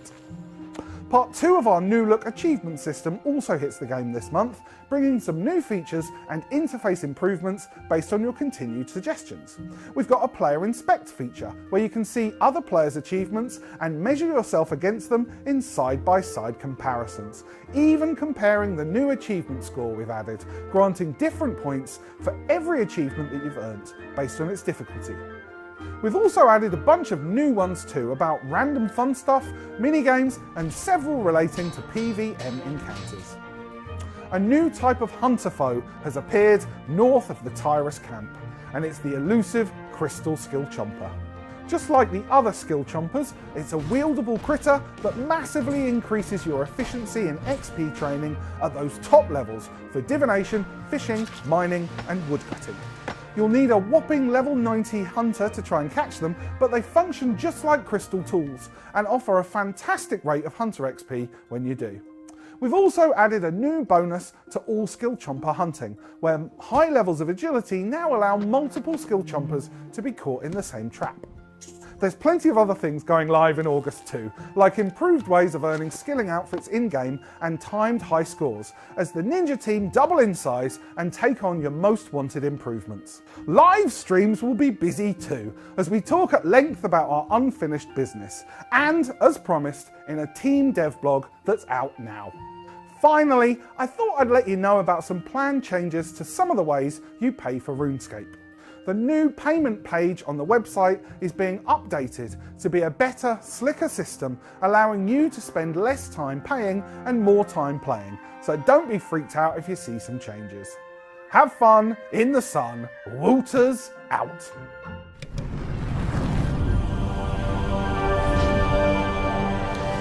So, let me unmute myself. I mean, I'm glad the beach is coming. I will be logging in again, for those of you who are looking for me in-game. I will definitely log in again for the beach. I love the beach. Yeah. That sandcastle pet is adorable. I know. I literally cracked a smile on my face when I saw that pet. I was like, it's cute. Oh. I mean, if I had my mic unmuted, you would have heard me like, oh, I love it. It's cute. Like, the beach is a reason for me to play. I like the beach. I will come back to do the beach. Everything else is, you know, pretty forgettable. I mean, I was going to crack the joke that the best thing about this video is Modmark's shirt, but I do love the beach, so. The Muffin Man getting impaled by what's his name? Well, that's Cookie Monster bursting out of the chest of the gingerbread man at, like, xenomorph style. Yeah, it's really good. There's actually more coming next month than what I thought. I mean, the crystal skill chompers seem like a pretty cool update. I mean, of course, if you're not into Hunter, then I can see why you wouldn't be excited for it. Well, but crystal skill chompers are a great quality of life update. Like, hands down, can't be mad at them for adding a tier to something where it was clearly absent from. I have a hard I mean, obviously it does nothing for me. It's not going to in a time where I'm having a hard time, you know, finding reasons to play the game. It certainly doesn't do me any, you know, favors adding that type of content, but I'm never going to disparage quality of life content. Do you have 120 Hunter yet? No, but that would be way too much money for me. Skill chompers are too expensive. I mean, I wonder what Animal Warfare thinks about this crystal chompers. You mean that's like that's catching them, right? So you should be able to make money that way. I suppose. You think that they're better XP than the Arc, though? Like, which is mostly I don't know AFK? If better XP, but you're the one who did option 1 divination for like 6 months. You're right. If I do want to make problem being is option 1 divination pretty AFK. Hunter, not AFK at all, and annoying as F. So if the money's really good, I guess I probably would do that method. If the money isn't really good, then I probably would just do the Arc. But that's a valid point. And, you know, you're right. Like, I don't have 120 Hunter yet. And that's another valid thing you bring up is 120 mentality. When the game's going great, my 120 mentality is like 100%. I'm all about it. When I lose focus or faith, really, in the development process, like, I immediately, like, that's why I'm not playing right now, is because if I'm going to go for 120s, Jagex needs to show me that they can, you know, prove that they have a long-term plan for the game's health. I won't go into another spiel, of course, here, as I can kind of feel myself about to do, so I'm going to stop myself from doing so, but you're right. You are right that there are value even to players like myself when I am in the 120 mentality mode that I could find valuable and stuff like that. So good point. Continuing. Also, I think the most fascinating part about that to me is that they're bringing an actual use in for agility, which it's about time. As they said, the higher level agility you have, the more you can catch in one trap, which is like, finally some creative ideas on what to do with agility. There is a correction. There is a correction regarding the crystal skill chompers. This was posted by Mod Shawnee about 3 minutes ago. Okay. FYI, crystal skill chompers will require level 97 Hunter to catch. It says 90 in the video end post. 97. Okay, so that means it should definitely be good XP. Yeah, for sure. That's just been posted by Mod Shawnee. Good note. Good note. Thank you for that. Yeah, I like you. In a time where 90% of the player base were looking for a reason to play, Jagex releases Crystal Chinchompas. Yeah. Well, I mean, time machine. I mean, it is funny, but it hasn't been 3 months since Menaphos yet, and there was going to be downtime between expansions anyway. So I mean, all right. I didn't expect big updates this month, to be honest. Yeah, neither did I. And I the only thing I'm going to say about that is I feel slightly justified in poking a little bit of fun at them because yeah, okay, there wasn't supposed to be any big updates this month, but there were still supposed to be big updates for the rest of the year. Sorry. Yeah. Well, I mean, I think, yeah, I understand the frustration. My only point is that, you know, like I'm glad they're not rushing out. Like I'm honestly glad they didn't announce a huge update that would then be rushed out and unfinished. Fair enough. Like that's kind of what I'm coming from. That is totally understandable. Yeah, no, I get it. I'm just kind of poking.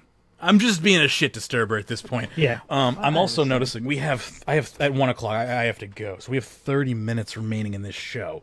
I think we might be able to fit the remaining of these into 30 minutes if I try real hard and read real fast on these 2 devlogs. Let's try to power through these devlogs, shall we? So the first one is seasonal high scores, one of my personal favorites. Not. Seasonal high scores have been previously, obviously, abused in the past, so I'm curious to see what Mod Timbo has to say on to how this will not be the case in the future. Here we go. Introduction. Hello and welcome to another devlog. This time we're about to be talking about the return of the seasonal high scores. What is that I hear? Seasonal high scores didn't work before. Yes, and we totally agree, and that is why we wanted to release a devlog explaining how we're bringing them back, changes we're going to be making, and what we could do with them going forward with your support. It's fair to say the previous seasonal high scores weren't perfect. There was time pressure put on players to stay on top, and that was bordering on unreasonable. So if you missed a millisecond, then you could no longer take part, and they weren't particularly exciting. This devlog will go through these reasons and show you our solutions to making seasonal high scores the high scores that we all want. Problems of the old system. We love seasonal high scores as an idea, the ability to create a new high score around an interesting activity or skill and get people to have a go at being the best over a short period of time. There is little competition in existing main skill high scores, but it should be important to note that anyone with the right ideas, skills, and mindset can take part and have a shot at the top. This is not what happened with the old system.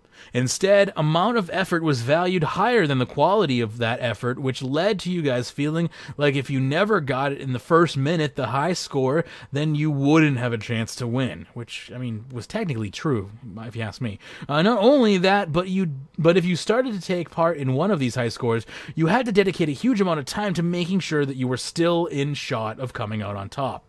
These are behaviors which were not good for you and definitely don't motivate you to try another. This is not good enough for what you all want, and what we want out of the seasonal high scores, which is what this blog is about. Next, we'll talk about the changes we want to make to fix all of these issues, making it time-based and inclusive. Absolutely number one priority for us is to make sure that the best player or team that takes part in the new seasonal high score finishes one regardless of when they started. This should also include the amount of effort the player wants to put in to get their best attempt and not being forced to continually grind out activities to maintain a rank. One of the ways we're going to be going about this is by running some timed high scores for bosses and also dungeoneering. They are pieces of content that already time themselves, and obtaining a best time in either situation relies on skill rather than anything else.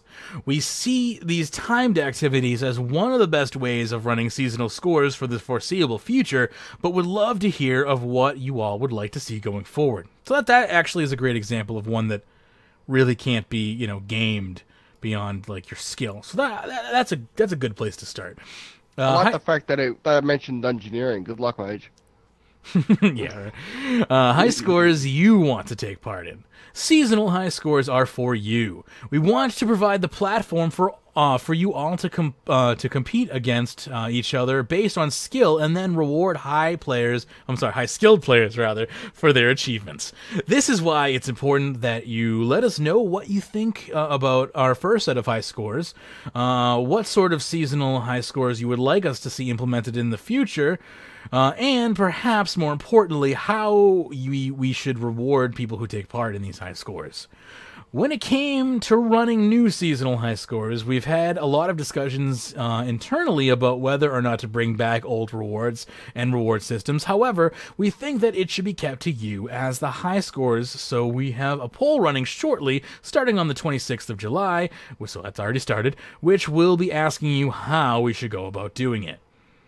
So, again, what we're doing right now. The seasonal high scores that we're going to be running over the coming weeks are as follows. PVM. Fastest kill time for Nex, fastest kill time for Araxer, fastest kill time for Telos, fastest kill time for the Queen Black Dragon. For skilling, fastest group large, complexity 6 dungeoneering floor, whole team will be credited. Fastest solo, medium complexity 6 floor and dungeoneering. We feel that it's important that we have 2 different types of high scores so that it's not just limited to those who want to take part in PVM.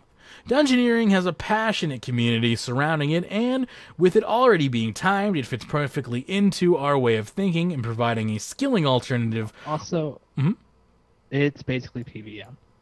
I know. Like, I'm not happy about that at all. But I also understand that this is kind of like a beta round, if you will, to see if it even works. And if it does work, maybe we can see things more like shifting tombs. Yeah. I think that would have been a much better choice for skilling. On top of this, we're adding some ninja fixes to make it easier to know that the seasonal high scores are going on in-game.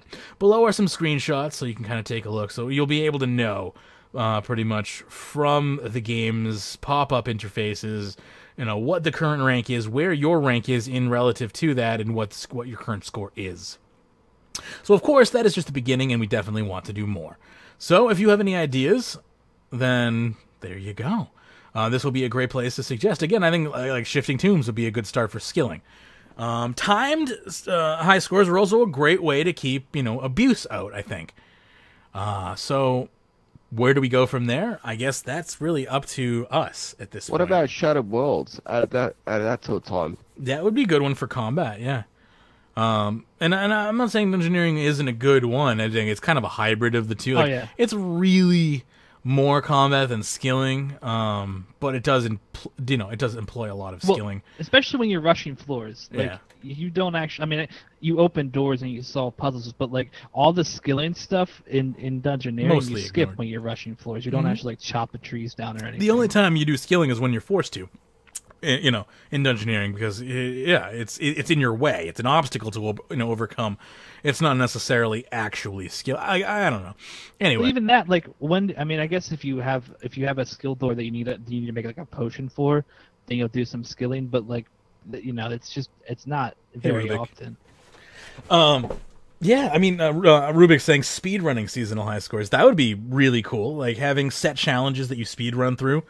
That would be really fun. Like, I would love to. And the one thing about that would probably be more work than they're willing to employ is the sense of, like, I would love to see speedrunning, like, quests and things like that.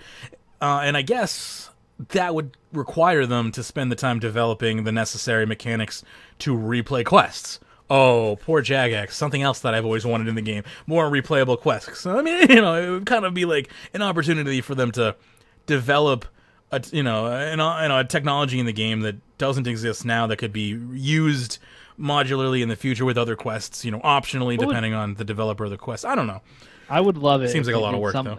If they did some kind of thing to bring about speedrunning, because speedrunning is something that always has kind of interested me, and Runescape might be a game that I would actually try it in versus, like, I don't know of any other game that really appeals to me in that way. I love speedrunning. I'm a huge speedrunning nerd. I love watching games speedrun, especially games that, you know, I hold close to my heart and want to kind of see, you know, broken or optimized, you know. So RuneScape is obviously a game that I hold very dear to my heart, and I would love to see people who have found, you know, interesting and unique ways to kind of, you know, power level things, you know, do that. So I think it would also be great for the seasonal high score community in the sense that now you've kind of transitioned and added this, like, live aspect of it as well, where you can, you know, it's always fun to watch people live stream challenges, but now you have an actual, like, you know, Jagex Sanction challenge #1 that this person's actually going for some sort of reward. So as far as that would be kind of cool. Yeah, go ahead. As far as skilling goes,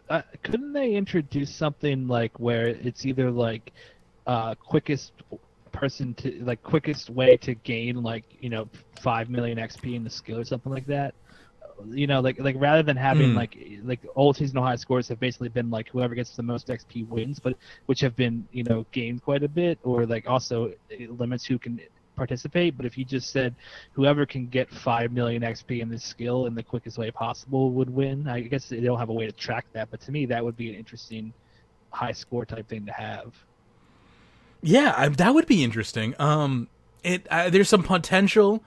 Actually, this might be good potential, but there's potential to open up for bug abuse there, obviously, if people can find ways to gain an insane amount of XP in a single tick. But I guess that might actually work out in Jagex's favor if that's the case, because they might be able to uncover bugs, use it as more of a way to find bugs. But in all seriousness, I do like that idea. Of just seeing like who can gain the most amount of XP in literally a game tick or something like that, or a set amount of time, or a set scenario, like who can complete troll invasion the fastest. You could go and find mini games that are also timed or have counters where timing wouldn't be hard to extrapolate from. So I think that there's plenty of mini games in RuneScape that right now are basically dead.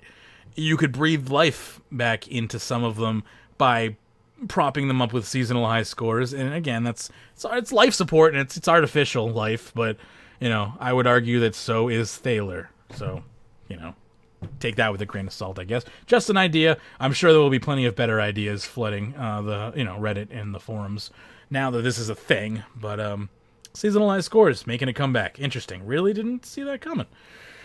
Continuing on here, we have a dev log also from the Boss Collection logs. This one by Moderian. So let me jump into that right here. It's an introduction.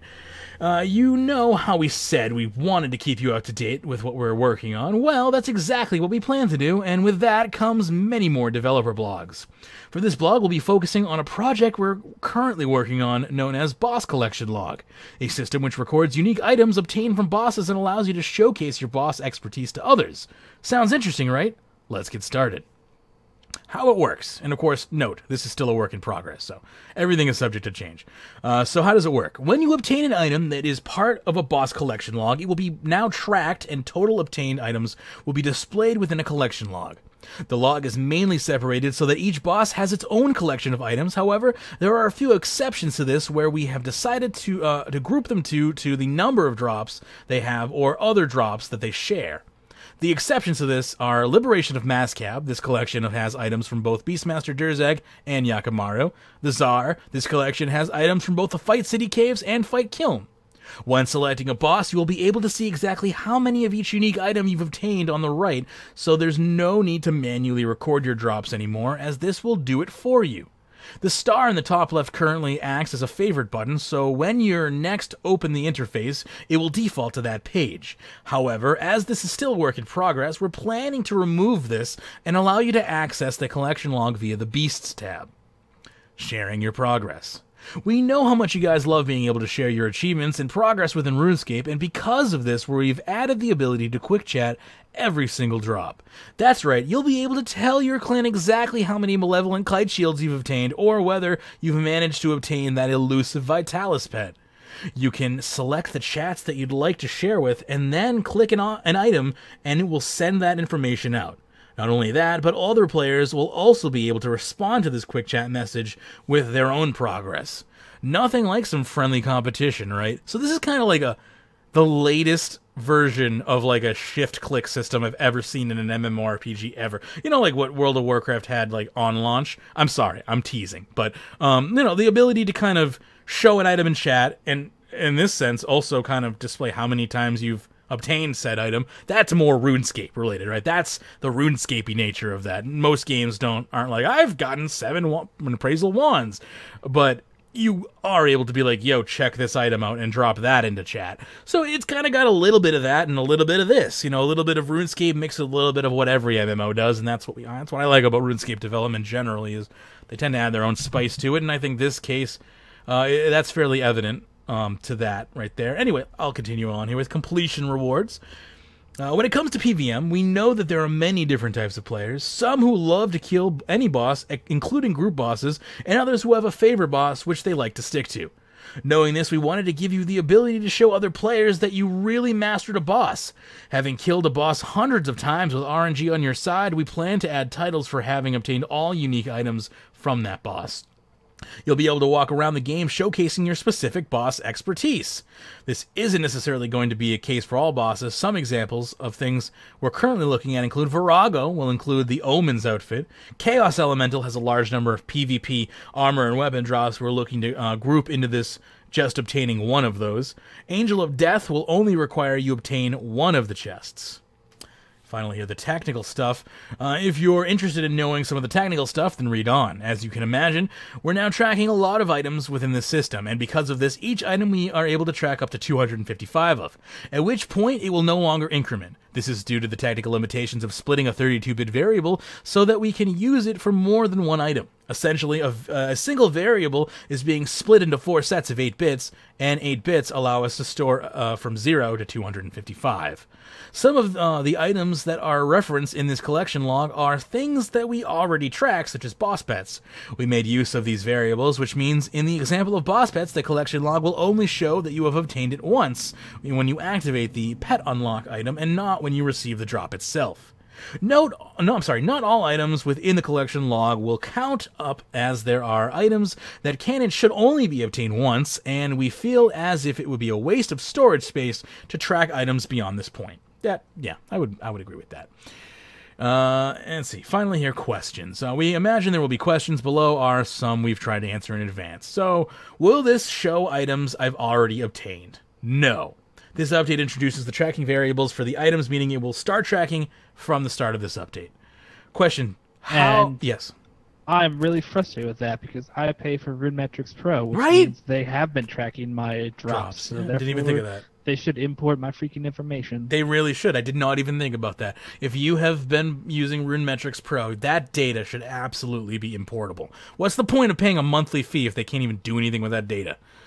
Moving along, but yeah, very valid point. And if that's a valid comment I would make. I'm sure someone must have made that comment, but if not, someone should. Question, how soon can we expect this? The short answer is when it's ready. We want to make sure that it's at its best before we release it. Can we expect to see something similar for particular Slayer creatures with unique drops? Maybe in the future, but not currently. Also, due to the technical cost, we would like to keep the collection logs for bigger things such as bosses. So, there you go. It's open to feedback and discussion right now. So head over to Reddit in the forums if you're interested in this project and want to make your own kind of point here. Beyond the RuneMetrics Pro frustration, I really think this is a great... Yeah, me too. A great update, a great way to, like we were talking about earlier, measure EPing against other people. And Yeah, I think that's super good. I like the fact that there are titles here. There were some people who were like, "Oh, you just fixed Vitalis, and now you're adding more titles behind RNG," which I don't really agree with because unless they tie this like a comp cape or something like that, that would be an issue. But the fact that this is not tied to anything super precise. Like I don't see a problem with the way this is designed to as far as being RNG related. fair enough. I mean, I don't see RNG as a major issue here either. I mean, I embrace RNG as a part of an MMO like community. Like you have to accept RNG as just part of the game mechanics. Like I accept RNG every morning when I wake up and participate in life. Why can't we accept it in a video game? But yeah, I mean, and this is coming from a place where I don't participate in PVM. This still sounds like a great environment or update for the PVM environment. Rather, let me rearrange those words. But yeah, this sounds like something that I would absolutely personally want if I was big into that community. Would be ways that I can exactly show off to other people, because I mean, I personally include myself in MMO style communities for the competition. That's the social aspect of it that I enjoy the most, is friendly competition. I don't particularly care for toxic competition, but friendly competition where we can be like, let's race to this, or let's compare this, and I enjoy those types of things. So for me, this is, despite something, it may not be something I use this year, it will be something that when I someday inevitably enjoy PVM, that it has to happen someday, right? I can hold out hope that when I do, these systems will be there and I will be able to take advantage of them and enjoy them. But like someone like yourself, Hannah, like, is this something that when it's launched, you're gonna be like, I want to set a time, I'm gonna set aside like time, my gaming time, to like actively pursue the rewards from this? Or is this something that you see as like, they'll come as they come and that's all that really matters? Or what are your thoughts? The only competition I care about is no items, Fox only, Final Destination. Fair enough. But in all seriousness, I don't think I will grind on this hard. It'll be something that'll happen as I play, but it's not going to be something I'm going to focus on. These are just not the type of things that motivate me. I'm not someone like you who likes to compete in this way. The main thing that motivates me in RuneScape is like just GP earning. Personally, that's kind of how I measure my success in the game. Cool. I mean, that's very cool to be able to do, rather. For the sheer fact, like, I kind of wish I could do that, but like, I constantly find myself comparing myself to other people. Character flaw? Possibly. We have here, I'm finding a surprise, a little surprise competition, speaking of. This is a friendly competition, also. So before we do our final couple posts here, we'll kind of work this in real quick, and the winner will be allowed to take away the prize here. I'm just getting some final information before I do so. So I provide that. Okay, so what we're going to do here is I'm going to read a story, but before I do so, I'm just going to, we have here a code provided to us by Hamster King for Fortnite, which is the new strategy builder slash kind of castle defense third-person shooter. Like, this game is everything. This game is more things than I've seen a game try to be in a long time, for better or worse. And it's really interesting. And we have one code to give away from it, thanks to Hamster King. If you are interested in winning that code, all you need to do is enter yourself into chat by simply typing Fortnite into any of the chats, whether it's the Twitch chat, the YouTube chat, the Facebook chat, any of the chats. And we are going to be pretty much just randomly... I'm going to accumulate those names, and then I will randomly draw one name after we have done that. So I'll be keeping an eye on the chats for the next, little bit as we read. This story should probably take me about 10-15 minutes to read, maybe a little bit less. I don't know. I'm bad at time, but I will be picking one person out of... If you want to check it out, like, Google it, make sure you're actually interested in it, and then if you are, just type Fortnite, and I will add you to a text document, and then I will pick a random number from random.org or something, and whichever order in which I entered you into the text list is your number, so... there's some level of RNG there, so hope you don't hate RNG too much, but anyway, yeah. Talking about this competition actually reminded me, I should talk to you about this before the show, but do we want to start another clan competition? I know sure. Fatty a few weeks ago messaged me, and we haven't done a show in a little while, so we can I have the details on that. I can announce them if you are able to set it up, because you know how to set up on RuneClan. I can set the competition up right after the show ends. Why don't you announce the competition? Cool. What skills do you want to do? Go for it.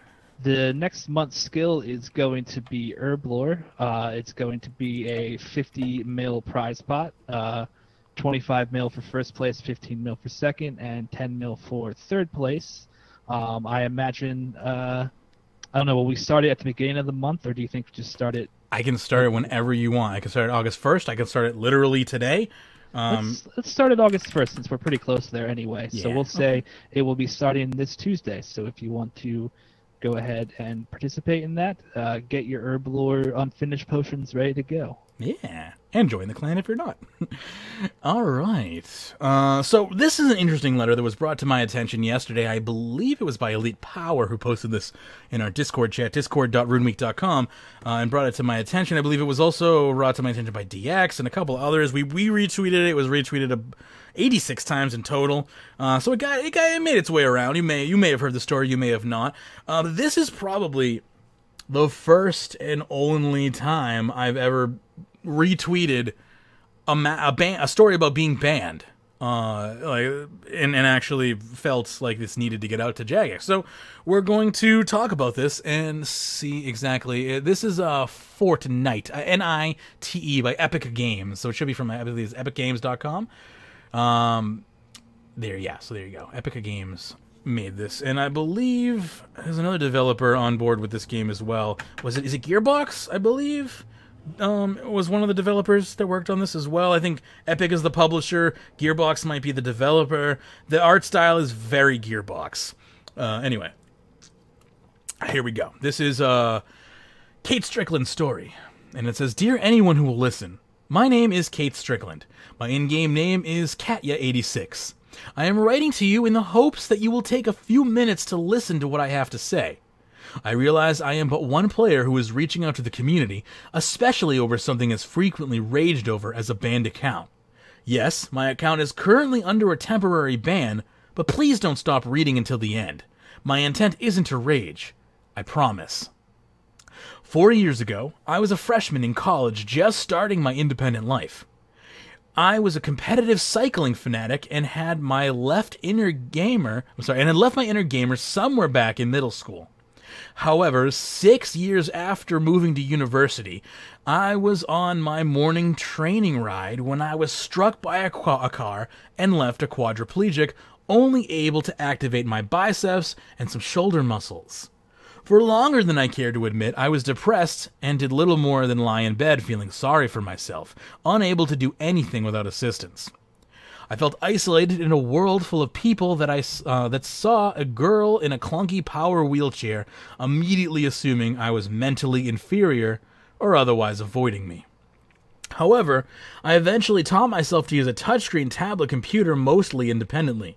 I then began searching for a game that was accessible enough for a player that couldn't use a mouse or keyboard, only a touchscreen on-screen keyboard and a taped finger to serve as a stylus. Eventually, I stumbled upon a childhood favorite, Runescape. It was amazing. Not only could I play this game on my touchscreen, I was able to be part of a community that didn't judge me because of my appearance or physical abilities. I found a place where I could fit in and have fun, and that played a huge role in changing my outlook on life post-injury. Now, for the reason I felt that I needed to reach out.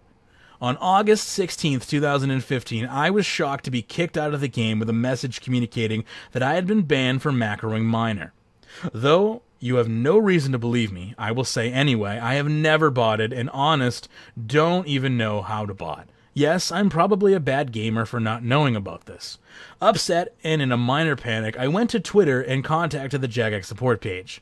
Because I initially thought I was banned because I had been using a touchscreen after reading a Reddit post of some people that had been banned for touchscreen usage, after the Jagex support member heard the words temp ban, he stopped replying, leaving me without answers.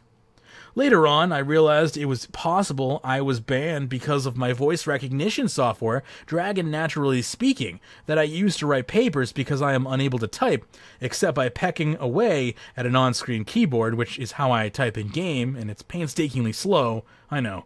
Quite on accident, I discovered Dragon Naturally Speaking was compatible with Runescape. One day I was AFKing while I worked on a paper for school, and I accidentally spoke into my chat box. I then used this to do a few dungeons because it enabled me to be able to keep up with the incredibly fast-paced able-bodied players, and we all know how fast-paced and irritable try-hard dungeoneers can be. Of course, after I had this realization, I decided to never use Dragon Naturally Speaking again for fear of another ban. Everything had been going well. After my 24-hour ban, I had been playing just fine for nearly 2 years. Until today, July 25th, 2017, I logged in only to be immediately logged back out with a message telling me that I had been banned again. Fearing the worst, I checked my account status only to be greeted by a notification that my account was banned this time for bot-busting moderate. I have no idea what I did wrong, and I am very afraid of a permanent ban, which the ominous text assured me would happen if I commit this offense again. But what offense? Playing while crippled? I am typically very private about my disability in game, as it's certainly not something I can hide in the real world. I find great amount of joy in the ability to be able to be treated as a normal person in game, divorced from the stigma that my broken body has thrust upon me. Only my longtime close friends know about my disability, but my true fear of being permanently banned and isolated yet again from the community I love has prompted me to reach out to you and share my story. As Jagex is virtually impossible to reach for a regular gamer like myself about this issue, I am left without many other options. Please, I ask you, if you have a way to reach out to the powers that be, please do so. So, this story was posted, from my understanding, like, yesterday. And, as of today, all bans associated with this have been quashed. So, Mod Infinity really picked up the ball and looked into these, discovered that this person was, telling the truth, and the situation was corrected. So, unfortunately, this happened, but it also opens up a forum for us to discuss, gaming while disabled, and that is something that we can't possibly sum up in 6 minutes. But this is a beautiful story. It's a heart-wrenching story. I'm struggling to even keep it together while reading it at the end there. Go ahead. Yeah. It's just not the first time I think anything like this has ever happened with RuneScape, with a situation like this. Say again? First time, or I don't know. Because I can't recall something like this ever happening before. I mean, not with the ban being overturned, but the fact that that someone was ladies banned? had to resort to some sort of voice recognition or something. I mean, it sounds like what happened was, and I actually have done this before in the past. I was lazy when I was younger, and I used to use Dragon Naturally Speaking in RuneScape. So I mean, it's kind of cool to use in game, and you should not trigger. And this is way before Bot Watch, so like I don't even try to compare me using her to her using it. This was like 2005. I'm talking. So I mean, I can only imagine what that would do for somebody, because I had just broken my keyboard, but like somebody who like needs it, and like that could improve your life significantly to be able to use that in game. Like that's just They should really look into what's causing that to trigger, because it should not. I don't see any reason why you shouldn't be able to use Dragon Naturally Speaking while playing RuneScape. I mean, maybe there's features I don't know about in there, but even so, like this is one of those cases, like to kind of harken it to something else. Overwatch on console has this issue where a lot of modern consoles support mouse support.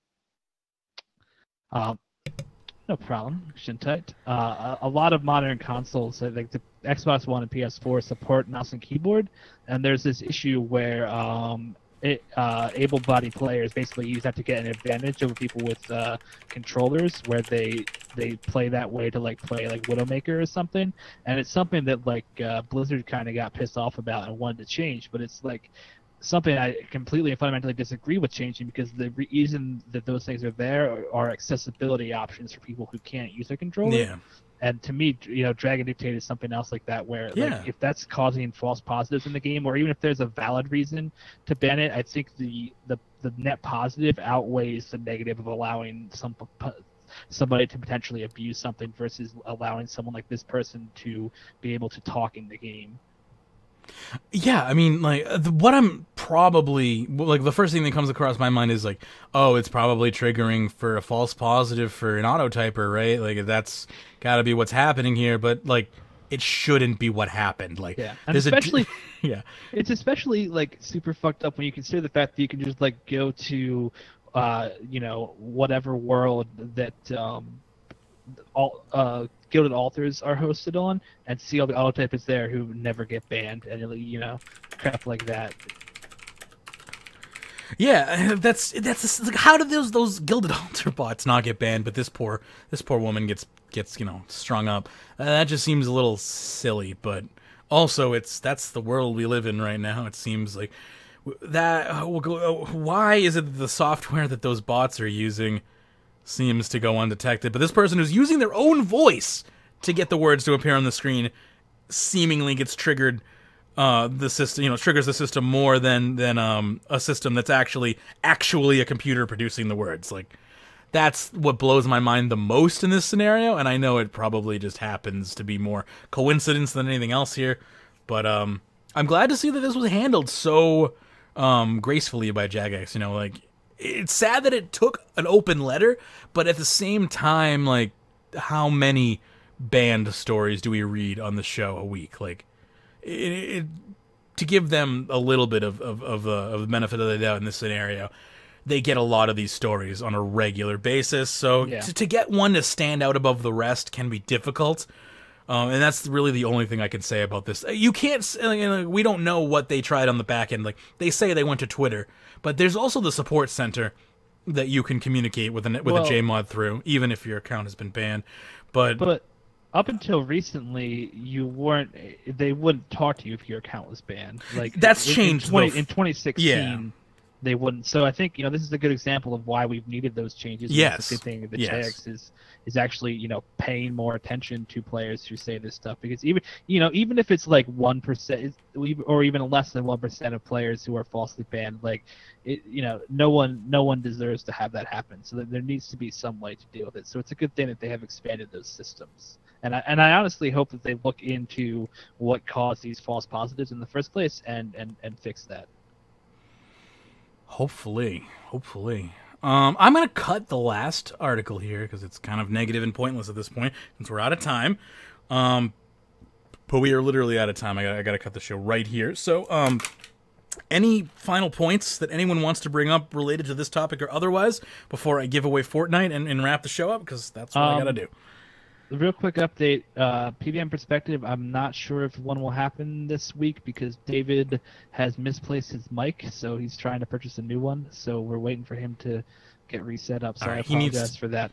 But to contact me, and I got to go to UPS anyway. I should just send him that microphone. Like, now's the time.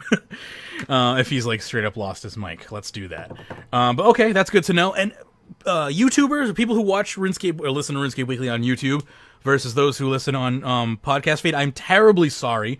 I have been having a really hard time editing videos, and if anyone who watches the Magebit Mega Show will know that, who's watched the YouTube version of it, it's horribly screwed up. All my video editors are not working properly, and I don't know why. If you haven't listened to PVM Perspective and you want to, for this latest episode, it's not on YouTube yet because I'm having problems making any videos at all that are not just unedited. So if you haven't had a chance to listen to the Guide to Modern Bossing Part 2, it's available on RuneScape.today or any podcast aggregator, and I'm so sorry that it's not on YouTube yet. I'm trying to find a video editor that works for me. I've tried Premiere Essentials, I've tried Camtasia, I've tried HitFilm. I've gone through all these, and they're all giving me these weird artifacts, and I'm not sure if it's my new graphics card, if it's Windows 10, if it's my recording in the format that I'm recording in. So I'm really sorry about that. But audio versions of everything are fine, and that obviously won't apply to this. Anything that's been live streamed is fine. It's anything that I need to edit and turn into a video that I'm having problems with. So sorry about that, but we'll resolve it as soon as I can. Otherwise, keep an eye out for other content, of course. Make sure, if you're mainly a YouTube viewer, make sure you're following us on Twitch too if you want other content, because our RuneScape channel is obviously typecast to RuneScape, but our Twitch is not. So if you want to see stuff that isn't RuneScape related as well as RuneScape content, twitch.tv/Magebit. Otherwise, stick right where you are if you're a YouTube fan. But anyway, that's going to do it for this edition of RuneScape Weekly. Sorry for the abrupt stop. I have to go take care of my grandmother this afternoon, so that's a hard stop at 1 for me. I got to be there by 1:30. So that's going to do it for this episode of RuneScape Weekly. I hope you enjoyed it. It's good to be back, and hopefully we'll be able to do this on a regular basis again. Again, the winner for the Fortnite code, it looks like, is going to Autumn Elite. So I will be PMing you on Discord, Autumn, so stand by. I'm going to give you your code for that, and hopefully we'll join us in a game. Sudwood owns it. Hamster has it. Hannah, you have a copy of it as well, don't you? Yes, I do. It's pretty fun. I've only gotten to play it. I probably put about like 4 or 5 hours into it in total, but I'm enjoying the time I have been able to put into it. I haven't had a chance to play it yet, but it looks awesome. I've watched it on Twitch. Yeah. Some of my favorite streamers are streaming it right now. Like Northern Lion and Rockley Smile, so that's pretty cool. If you can, send me a friend request on Discord so I can PM you, and I will PM you your code for that. And cool, little benefit to coming out and watching the live show. Anyway, that's going to do it for this episode of RuneScape Weekly. We'll be back next week for another edition of RuneScape Weekly. Appreciate everyone's kind of understanding with the just recording issues and whatnot, and just family problems as always. People are always so understanding about those things. We're trying to get everything back into the swing of things for August and whatnot. So again, if you want, we have a Facebook page for you, facebook.com/RSWeekly, Twitter for you as well, @RSWeekly. Want to join us on Discord, discord.runeweek.com. And if you can, please take the time to rate us and review us on iTunes or whatever podcast aggregators you use to obtain podcasts. We're in like all of them at this point. And if you could, please, like us on, like the video on Facebook, like the video on iTunes, like the video on iTunes. I'm alright, it's been a while. Like the video on Facebook, subscribe, enable notifications, all that fun stuff. If you want to join us in-game, we have a clan chat available for you. Clan chat, kill, skill, and chill. clan.runeweek.com if you're interested in our Rune Clan page. Also, if you want to help us out, we got a Patreon page for you, patreon.com/RuneScape. Got a PayPal page for you as well if you want to do a one-time donation, paypal.me/RSW. Got a shop available as well, shop.runeweek.com. And, of course, a big special thanks to our top Patreon supporters, including Keski, Swagatorix, Alex W., Danny H., Kevin H., Old Gunner, Hamster Sudwood, Godly Fury, and Tyler. And that not only goes for our top Patreon supporters, but all of our supporters on Patreon and all of our live listeners and our listeners after the fact, and just all of you. Thank you so much for coming out and enjoying the podcast with us. We'll be back next week to do it all over again. So until then, and as always, happy scaping.